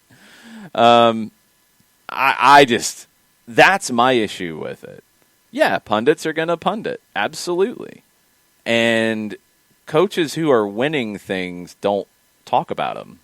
They don't even pay attention to them. They just go about their job. Mm-hmm. So Klopp might need to get his Twitter off his phone and unsubscribe to Sky Sports so he can just focus on his job instead of these silly arguments. I don't get it from where he's at this point. Maybe it is he's burned out. I don't know how he could feel like he hasn't gotten enough respect, but maybe that's it. I don't know. I think he just needs to lay low for a while and focus on his squad. Yeah. Nathan, on the Twitter side of things, he says, "I'm smelling what you're stepping in, Jason." And then there's a picture of a Oh, no. Oh, that is not a picture of Jurgen Klopp that I wanted to see. I don't want to see that. No, you I'm not don't. even going to look. Nah, he's got to stop, man. He's got to stop. He's Focus. It's getting into a little bit of self-destruction. He shouldn't be acting this way. Mm-hmm. We'll see. We'll see what happens. But yeah, I'm sure he wishes he had got another center back right now, but he didn't know that was going to happen. He just needed to replace Lovren. That's not a $70 million purchase, but it's probably a 20 or 25. Just somebody who can step in and somebody who would accept that role. It's either a young kid who is looking to grow and get whatever he can get at the club at that point, or it's a veteran who wants to go play for a winner.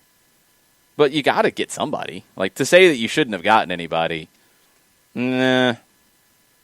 Last time I checked, Pep Guardiola got crushed for that for at least a full year. So, take your medicine, Jurgen, and just stop talking about pundits. Jeez. Did you see the statement that Mesut Ozil put out? Yeah, I didn't. I saw that he put out a statement. I saw that Arsene Wenger saying that there could be more to this whole situation at Arsenal. What did Mesut have to say? He said, "This is a difficult message to write to the Arsenal fans that I've played for over the past few years. I'm really deeply disappointed by the fact that I've not been registered for the Premier League season for the time being. Upon signing my new contract in 2018, I pledged my loyalty and allegiance to the club that I love, Arsenal, and it saddens me that this has not been reciprocated. As I have just found out, loyalty is hard to come by nowadays. I've always tried to remain positive from week to week, that there's maybe a chance to get back in the squad soon again. That's why I kept silent so far. Before the coronavirus break, I was really happy with the development under our new coach, Mikel Arteta. We've been on a positive way, and I would say my performances were on a really good level. But then things changed again, and I was no longer allowed to play football for Arsenal. What else can I say? London still feels like home. I still have many good friends in this team, and I still feel a strong connection with the fans of this club. No matter what, I will keep fighting for my chance and not let my 8th season at Arsenal end like this. I can promise you that this hard decision won't change anything in my mindset. I will continue to train as best I can and wherever possible use my voice against inhumanity and for justice. Mesut." Okay. Thoughts? I don't know why he hasn't been sent packing sooner. I mean, because if you're hanging on to him, why are you hanging on to him? If you know he's not going to be a part of your roster, why are you hanging on to them? Why are you hanging on to him this long? Because nobody's come in with a price that is worth telling him? Well, I mean, what was it? There was the team in Turkey last season that was rumored to be interested in him. Obviously, it didn't meet what Arsenal was looking for. But I mean, if there's, and then is the Saudi Arabian interest somewhere close to what they feel like they could get from Mesut Ozil? I don't think there was ever a transfer fee talked about with that. It was just the salary for Ozil. I don't think anybody wants to come in and pay a transfer fee for him. That's the problem.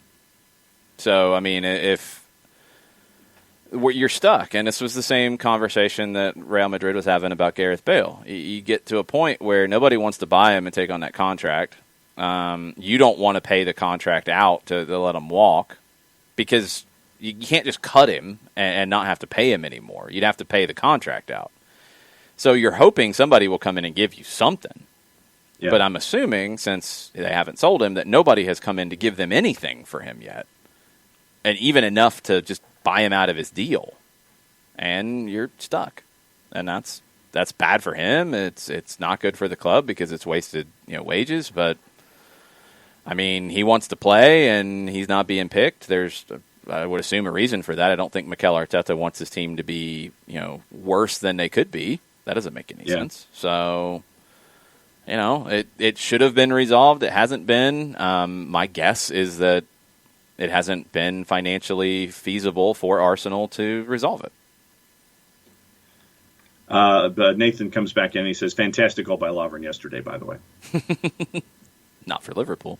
No. David Ornstein of The Athletic, says that It's my understanding that the damage to Virgil van Dijk's right knee is perhaps worse than initially expected and extends beyond the ACL.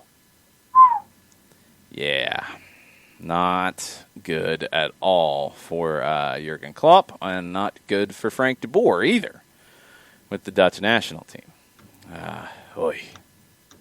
No good. Nope. The NWSL expansion team, Natalie Portman went on, what was it, Fallon last night to drop the new name? It's already been called that. Was it really dropping the new name? Apparently. According to Fallon, it was. They formalized their name as Angel City FC. Yeah, they've been called Angel City FC from day one. So. Formalized. And they've added some celebrities to their ownership group. So more celebrities. More? Yeah, Billie Jean King, Candace Parker, P.K. Subban, Lindsey Vonn, James Corden, Sophia Bush, Kobe Jones, and Ryan Khalil. Go ahead and get mad about it. What am I supposed to get mad about? You're the one who hates the celebrities as part of an ownership group. No, I just don't like when celebrities don't invest as a part of an ownership group, one particular ownership group. It doesn't have anything to do. I am not going to pick any kind of a fight with Angel City FC. Have I picked a fight with LAFC? Have you? No, I have not picked a fight with LAFC. I'm not picking a fight with Angel City FC. I'm just picking a fight with certain owners of a certain team in the championship that don't seem to want to have any kind of level of investment. Yeah, but it's funny. A fight with Jason. It's funny, you pick on the celebrity people in that ownership group far more than the rest of the ownership group. Which doesn't make any sense. Pick a fight. Mindy Kaling is low-hanging fruit. I will grant you that. Jason Levien, for me, and has always been number one center part of my angst about the whole thing. She is a part of a collective. And probably a very tiny part of the collective. Right. Jason Levien, for me, draws far more of the raised eyebrow and concern and always has been. I guess he's made of money and just doesn't want to spend it on Swansea these days. Okay, that's fine. And he's doing a good job of spending it on DC United. Oh, because he's spending so much on DC United. He's really pulling away from Swansea there. Right. So what are you getting at? I don't understand. Maybe he doesn't have as much money to spend as you would like. Then consolidate your resources. Pick something. That's why I think he brought the guy in for the $5 million loan and instantly inserted him into the board. And they probably lost a lot of money here too lately. Remember? Yeah, but no, I'm talking like I'm conflating all of my years of investment with Jason Levien. Is what I'm doing. This comes up though, in terms of owners coming in and rescuing a club, and this has been the question I've always asked about this one for you, and I don't know if there's been an answer necessarily. Where was Swansea when this ownership group came in? Where would they be without this ownership group? We were pretty much mid-table in the championship. And they went up, right? Under this ownership group, or were they already up in the Premier League? They were already up. They had already come back. Yeah, they'd already come back. So they are where they were. Yep. Why did the ownership group sell? Did they not have the resources to continue? That would be my guess. Colonel would probably be better versed at this than I, but my guess is they didn't have the resources and sold to Levien and his group. Because I don't think he came in with bad intentions. That doesn't. No. I feel like this comes up with the owner out, get the owner out. This owner's terrible. I mean, you've got. Hold on, let me make sure I have the right club in Italy where you've got severed pigs' heads being left on the pitch at Livorno. Yes. Owner out. Club director's out. Everybody out. Well, if they're out and there's nobody to pay for anything, then you don't have a club. At some point, there's a level of owner in. There's a line where obviously you see bad owners, and Newcastle's a prime example. Sorry, Alex Bassine. Apologize. Monteflo's with you. Dislikes Jason Levien and Kaplan as well. I don't know. I don't know if they have the resources. There's an inherent difference between owner in, owner out, and just owner. But I don't know what I'm telling you, John, is I don't know if because they came in and the previous ownership sold, if they have more resources to put in than what was being put in before. you're expecting them to spend money, and I think it is a safe assessment that because they took a $5 million loan from this guy and are giving him some kind of role, that they need money. And he was involved in DC United before he was involved in Swansea anyway, so you can't be mad about his involvement in DC there, because that was first. So I don't know. I'm just saying. Sorry, Pacine. I apologize about your Newcastle comment. I apologize. Not really. It's Newcastle. Their owner's bad. We all know this. So it fit. It's so bad. I don't know. I think you're expecting too much from Swansea. I think they are what they are. I would just like an effort. But that's the thing. Like, I would like an effort. They're not trying. I'm talking even before the last 8 months. So they're not trying. They don't want the team to do well because they benefit from what? How do they benefit from that? Are they trying to sell the team and flip it? That would be my guess. Why is that your guess? Because hold on. That would be your guess, right? Just they want to flip it. That's your guess. Yeah. Now proceed. For the helicopter stuff. Because, I don't know why. This is even before the last 8 months. That's fine. I still don't know why you would think that he would buy it with this group of people just to flip it, not put any money into it, and expect to make a profit. That doesn't... I don't follow it. For me, there are times when I look at owners and investments and I see them investing for the sake of write-offs against other things. And so I think that Levian and Kaplan are spending far more time focusing on DC United and shouldn't have done this in the first place. Really? Unless... What are they focusing on at DC United? I'd love to know. Well, then how are they focusing on it? What are they doing at DC United? You're bringing in Wayne Rooney. You're building a new stadium. You're doing all these other kinds of things. Oh, that's what it is. It's jealousy. I get it. I don't want Wayne Rooney at Swansea. Yeah, you do. No, I don't. You do. You're mad because they spent on it. They spent on bringing him in. It's the level of investment that is put against DC United. I'm like, look, if Kaplan and Levian want to invest in DC United, that's fine. But if you're going to invest in a property, unless you're going to buy it to flip it or use it as a write-off with all of your other resources, which to me is also something that could be a part of this equation. I love these conspiracy theories from you. This is great. Go ahead. Then at least there's been no advancement here. Right now, you're a team that is in the championship. Mm-hmm. And which is where they've been most of their life. Actually, isn't that higher than where they've been most of their life? Yeah, I mean, this has probably, I think, been the most, if you want to add years, I think that probably the championship has been where they've spent most of their time. Okay. So they are who we thought they were. Yeah, and I'm not letting Kaplan and Levian off the hook. Maybe you should. No. Maybe that's just what they are. A championship team. If that's the case, then great. Don't come in here, buy the 78% of the club that's not attached to the trust, come up with some, and don't do anything. It's like, okay, there's nothing there. This is where I push back. This is exactly why I push back, because right. No, this is why I'm pushing back on what you're saying, because are they spending less than the previous ownership? Yes. How much? Demonstrably less, or a little less?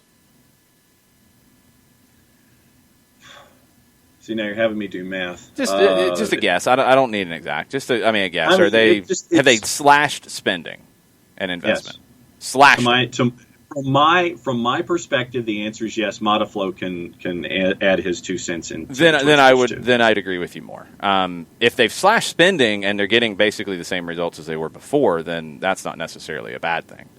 But it depends on what you expect the club to be. And if they are what they've always been, which is middle of the championship, basic. The Colonel's come in. We've hit the Colonel bat signal. Good. Okay, good, cool, good. And that's what I wanted to know. So Colonel is putting it more on the previous owners as the ones who grabbed the profit and ran.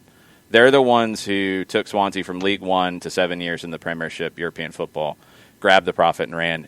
Colonel says they are not spending less now than they were before.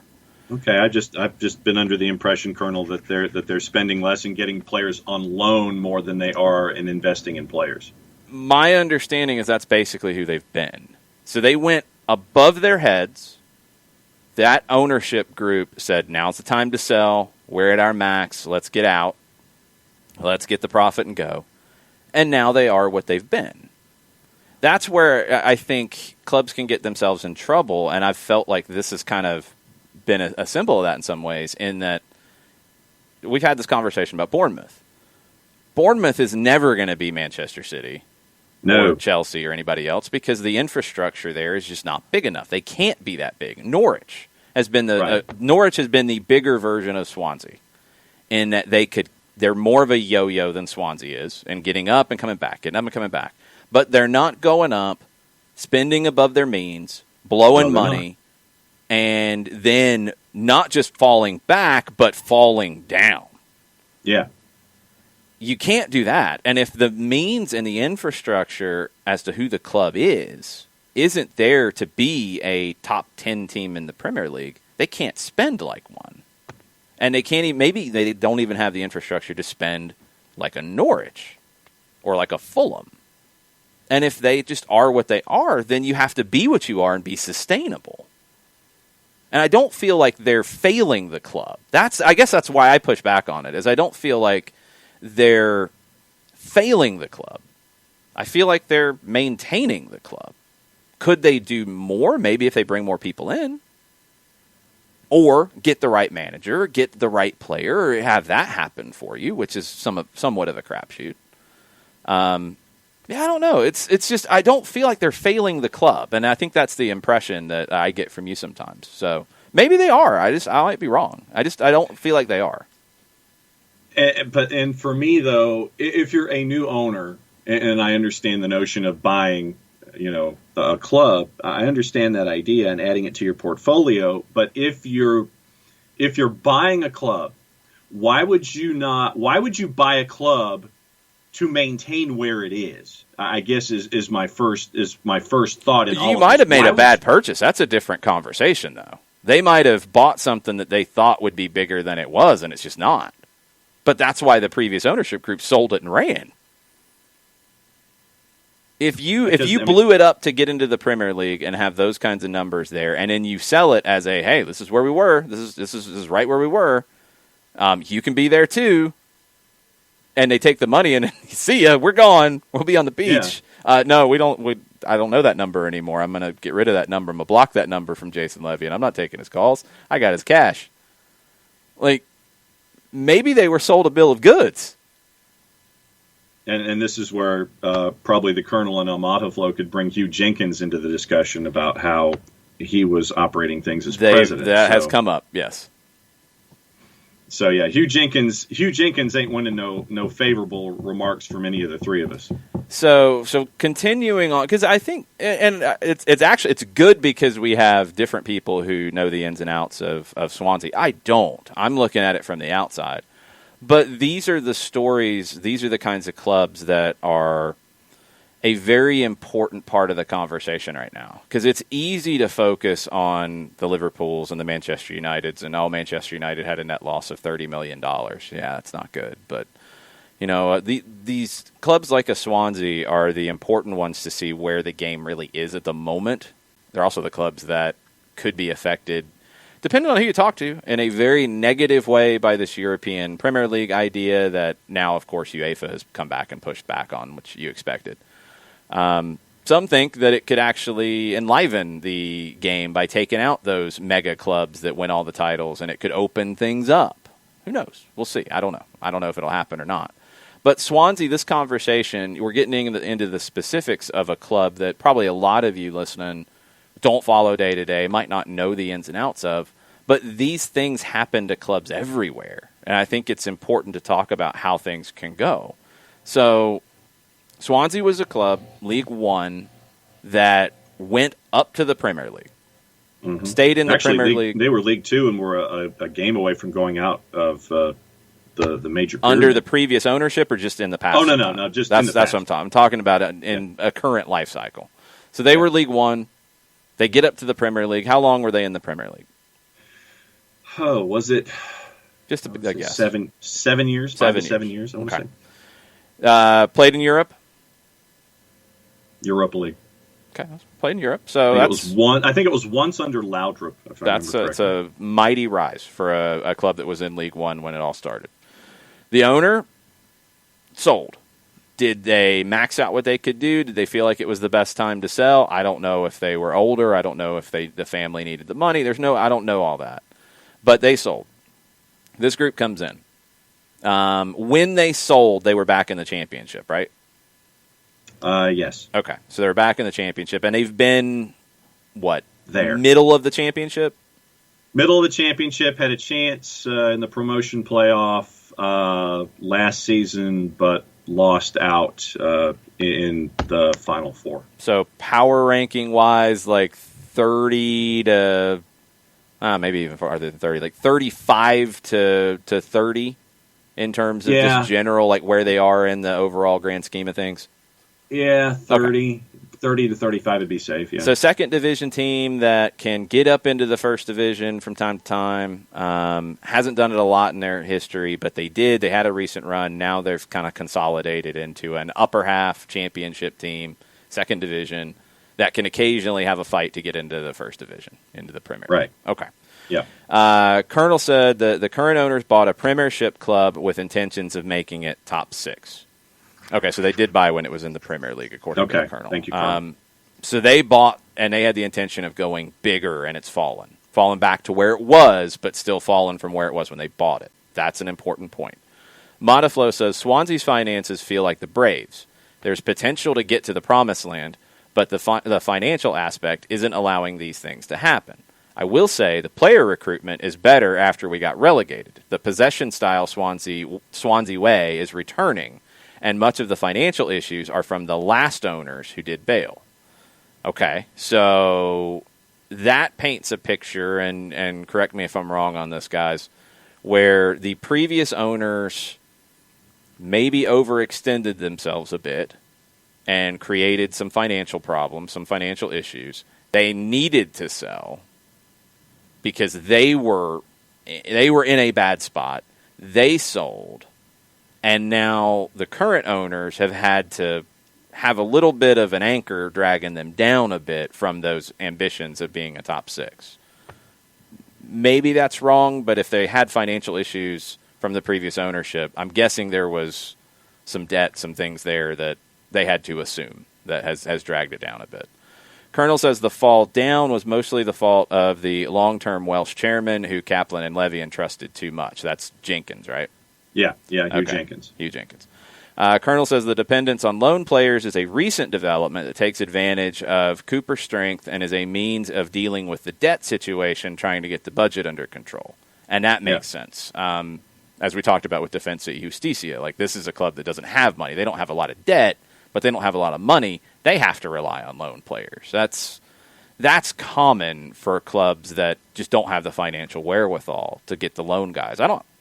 It can work. It means your player roster will have a lot of turnover, because if you bring somebody in on loan who's really good, they're probably going to go back to their parent club, or they're going to get sold for a good bit. So Rich Ransom is in, and he says that John's argument is just simply his owner just doesn't put the attention into his team. For celebrity ownerships, it's just an investment, not a day-to-day thing. I don't think LeBron James is calling the Liverpool board on who to sign on deadline day. That would be awesome if he did. But no, I don't think he is. I don't think Mindy Kaling is analyzing who they should keep on loan. If she is, great. I don't think she is. I think she's busier than that. Colonel said the owners bought a Prem side and stayed up for 2 more years before falling. Modaflow said the academy's also producing well. He said it's like everyone needs to buy more pies and hot dogs to fund player recruitment. Not bad. So, well, let's see. I mean, I don't know. I'm assuming they don't really have the money to put in to be that top 6 team right now. Maybe they thought they did, and maybe once they really got into it, and maybe they made some mistakes early on with Jenkins that have dragged them down a bit. But if they're developing in the academy, if they're getting back to that style of play, which when I first really started to pay attention, it was under Laudrup, and I thought they played really good soccer. Mm-hmm. And I feel like they got away from that. And that was a problem for me with them. Because, I mean, I was a neutral, and I enjoyed their style. I don't think they've had that since. But if they're starting to get back to that, and they're developing players, that feels like the right long-term moves, especially in the current climate. And it feels like the moves that are going to help them navigate the current climate better than just spend.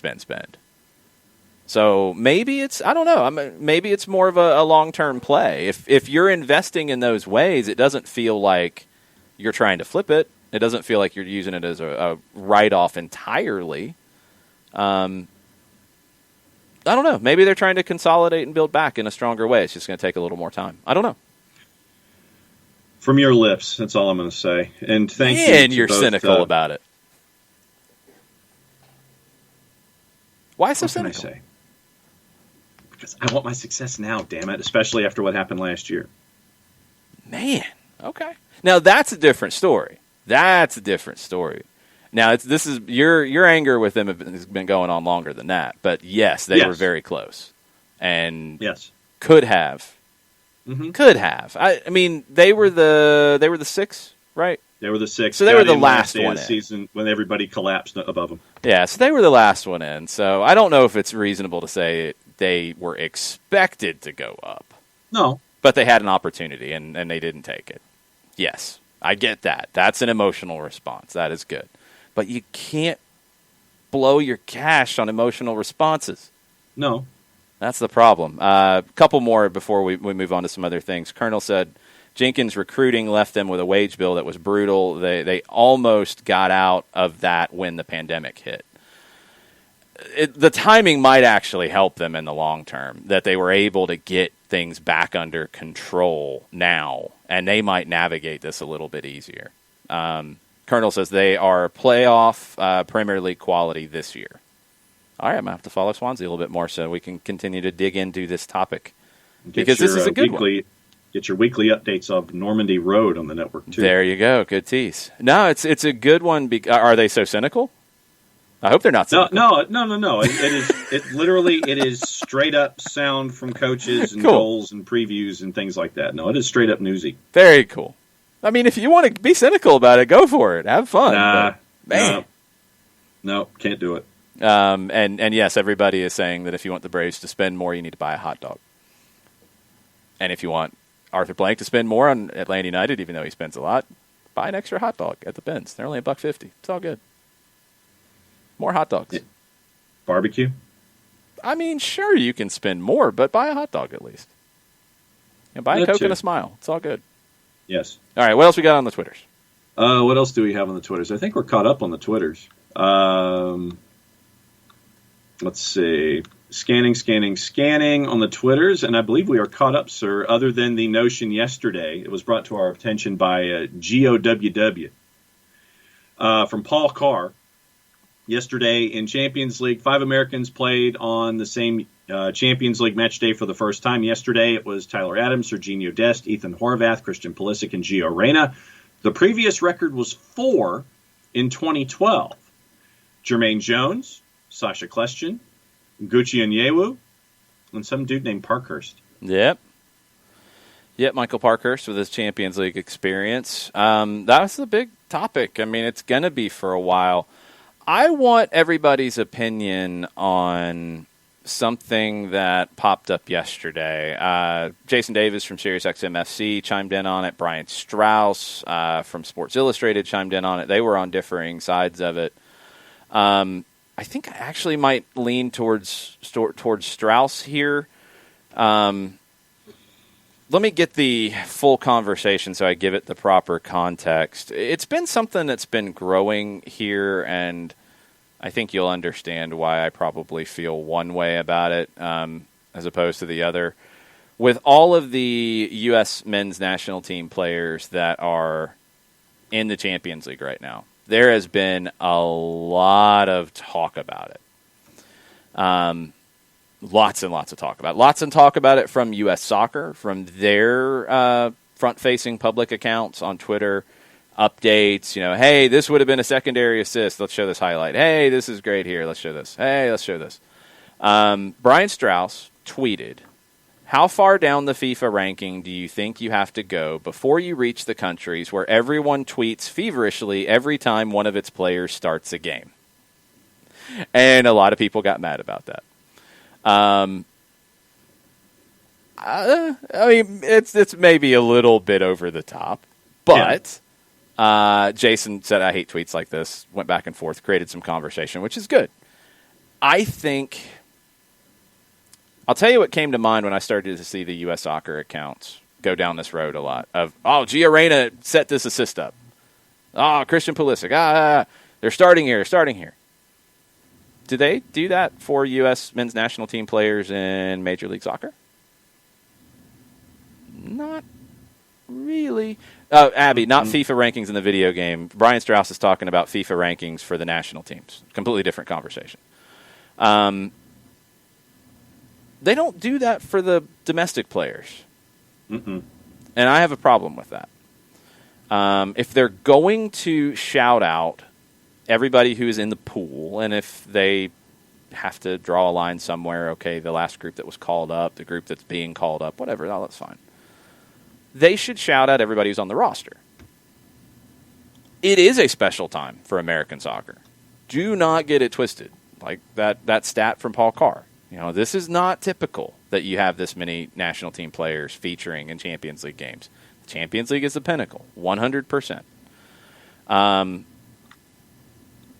But it does look a little weird in that it is so over the top with the so-and-so's in the starting lineup, so-and-so's in the 18, so-and-so played, so-and-so had this highlight, so-and-so had this.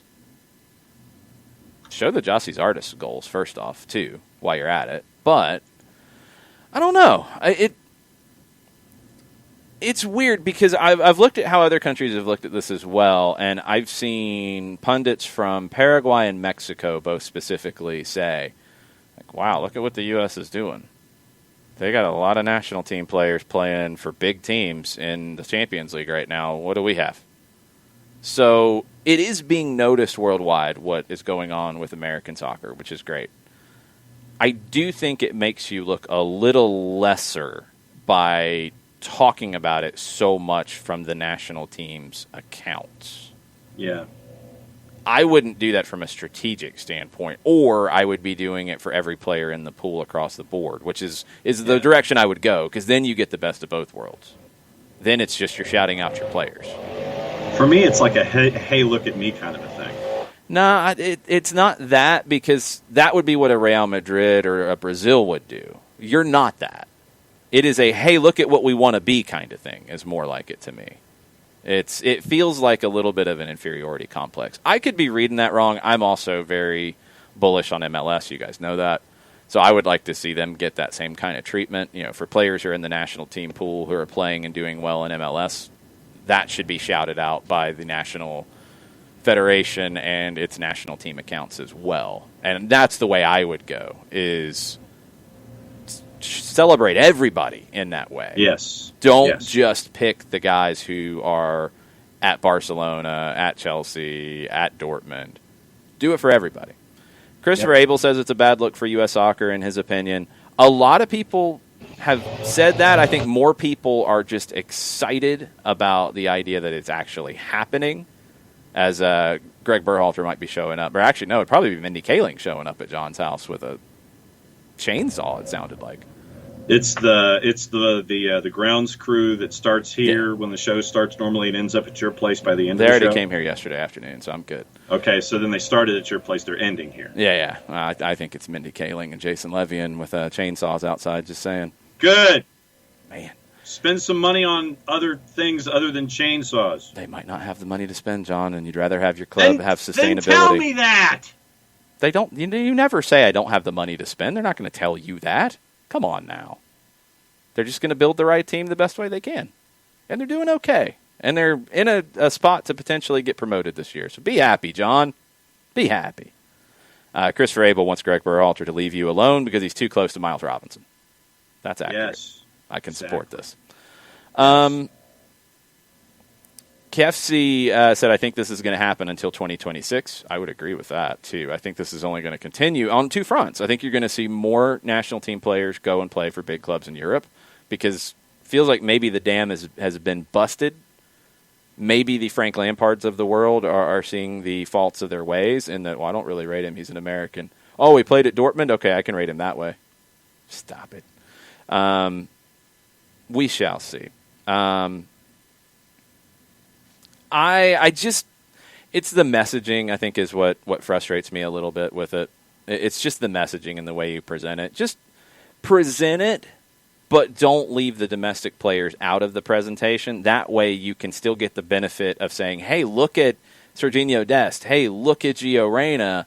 But also, hey, look at Jossie Zardes. And hey, look at what's going on here. Because you need to give those props to MLS as well. Because a lot of these players, not all of them, but a lot, are going to get their first steps, their first baby steps here.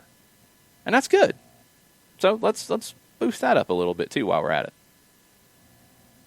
Let's see. Ricky Ricardo, did you see the tie-dyed look from Football Joe, the Pharrell Williams collection with Adidas? The Pharrell Williams collection? Him. Whatever. Do you know him? Can you name cowboy hat happy? That's the first thing that comes to mind. The Happy? cowboy hat? Yeah, the big cowboy hat singing happy, yeah. Okay. Do you know any other songs? No. Do you know anything else about him? Other than the fact that he's an artist? Like singer-artist type? Have you heard of the Neptunes? No. Man. Not surprised, but man. Let's see. What did he do? Hand-drawn kits, including Arsenal and Manchester United. So it's like hand-drawn versions of classic kits? Yeah. Okay. Let's inspect it. Football Joe. So you can retweet this from Soccer Down Here. It's at Football Joe. Yep. Let's take a look. We got to scroll through. So Down at the bottom. I know. I'm getting there. I'm not going to watch the videos. No. The Real Madrid one's pretty cool. It's, yeah, the black with the Emirates and. Well, it's the hand-drawn version of the kit that had, I think it's a dragon sublimated on it, which was a pretty sweet kit. So it's a hand-drawn version of that. I like it. The hand-drawn Manchester United one of a pretty wild kit. The hand-drawn version looks good. I like it.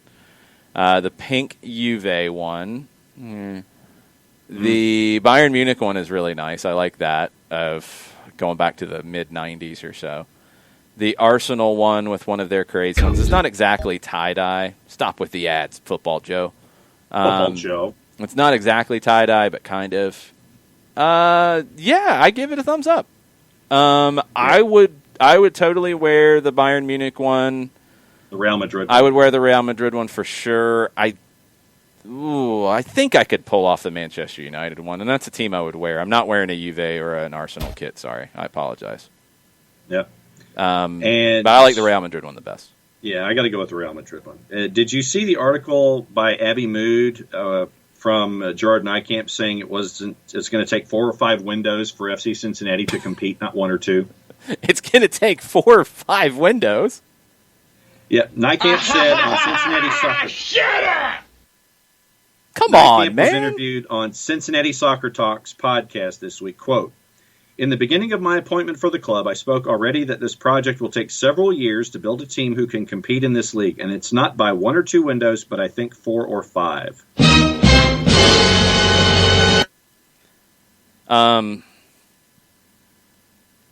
Nashville. Atlanta.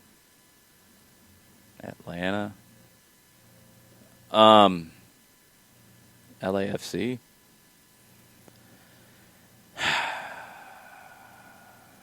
4 or 5. That's 4 or 5 windows.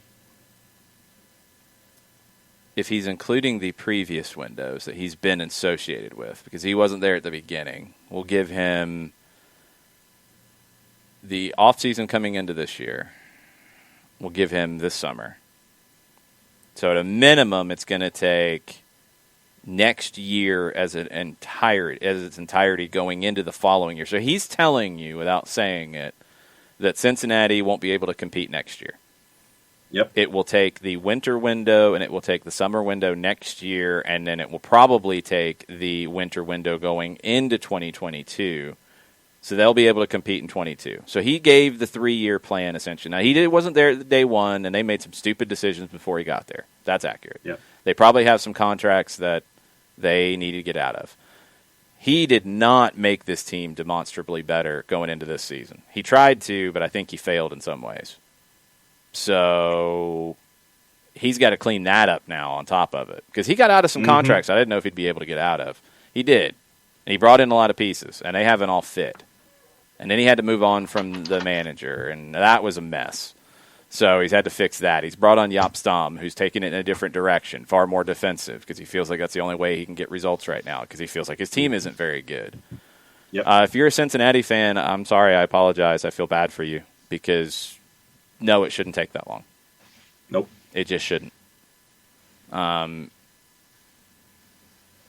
If Nykamp is saying that, then he's failed in the 2 windows that he's already had. They should not be that far behind. The original windows were bad, and that did put them behind. But no, it shouldn't take another whole season after this one to be able to compete. No, that's BS. We're caught up on Twitter. All right, we'll finish up on the Twitch pitch. We're not going 3 hours. Don't even think about it. Christopher Abel. I got to be on the air at the top of the hour. Okay, well then we're going like top of the next 5-10 more minutes. Christopher Abel, what's the difference between the ownership of the Braves and the ownership of the Falcons and United? The Braves don't spend and they get good results. Well, now they are. They didn't for a while. The Falcons and United do spend, and they are among the worst in the league. Chris. Whoa. Really, man? Whoa. United's among the worst in the league as a whole. I seem to remember some things in the previous 3 years that spending brought. And I also remember some things that have happened this year that has nothing to do with spending. That's not true. That's completely untrue. I disagree with you totally on that one. The Falcons were in a Super Bowl in 2016. You know, I mean, that happened. And it happened because of the spending. Arthur Blank's not spending, and I don't think you could say he's spending poorly. The questions on the Falcons are going to be the amount that was spent to keep Matt Ryan and Julio Jones, and those are valid strategic questions. But they've also had some players that people would have spent on that have not performed. I don't think they've thrown crazy, stupid money around, and Atlanta United hasn't either. So, no, the concept there is just not true in the way I'm putting it. The Braves have finally started to put things together in the right way because they gutted their development system to try to save the crazy streak of winning a division title but not winning the World Series because they weren't good enough to do that, but they were good enough to win a division title. I felt like they sacrificed the future to keep doing that. They sacrificed the future to give Bobby Cox one more run, and then they had years to climb out of it, and they have, and now they're where they should be. They are where they should be. They still need to spend to go over the top, and are they going to be willing to do that? I think a lot of people have issues with the Braves spending. They could spend more if they want to. Now they do have the toughest decision because they've rebuilt the foundations of the club, which they needed to do, and it didn't mean they needed to spend on every big free agent. But now to get over the top, you're probably going to have to spend on one or two. And will they? And they're probably not going to keep Marcell Ozuna. Well, if they replace him with something else, that's fine. But they're going to have to spend, I think, on a pitcher and probably on a bat. And those two things have to be solved. And if they don't do that, then your spending only got you back to where you were, which is a division winner, but nothing more. Right. And, is what it is.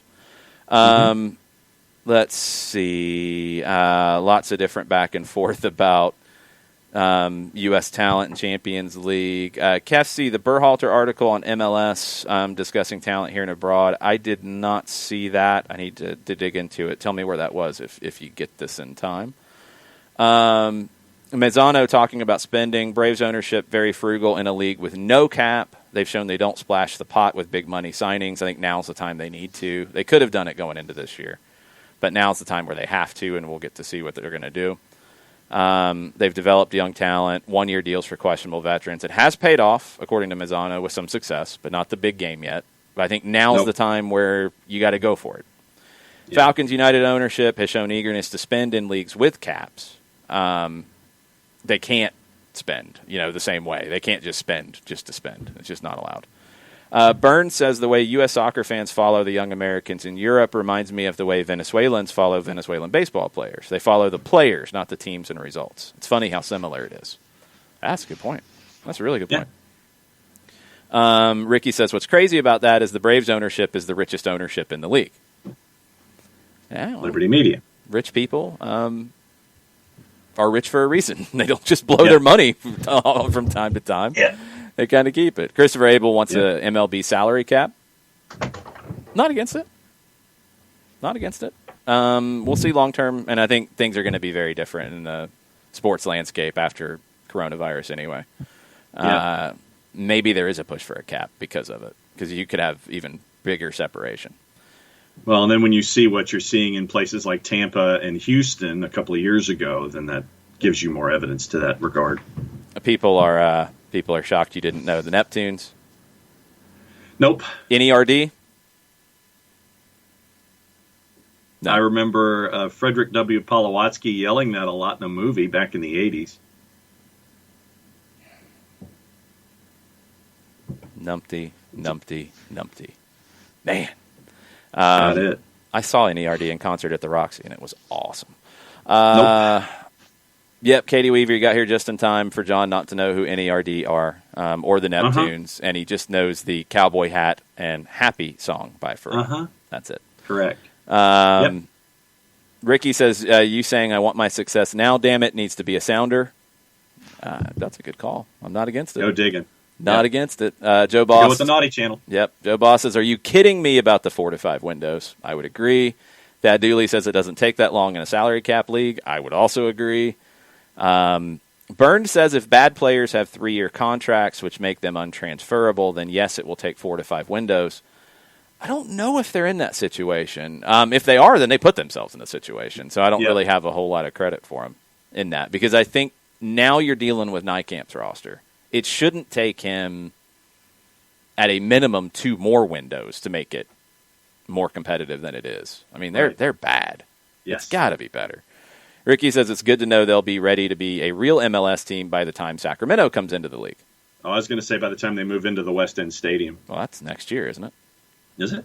I thought it was. Oh, well then by the time that they will have played one full season in West End Stadium. Yes.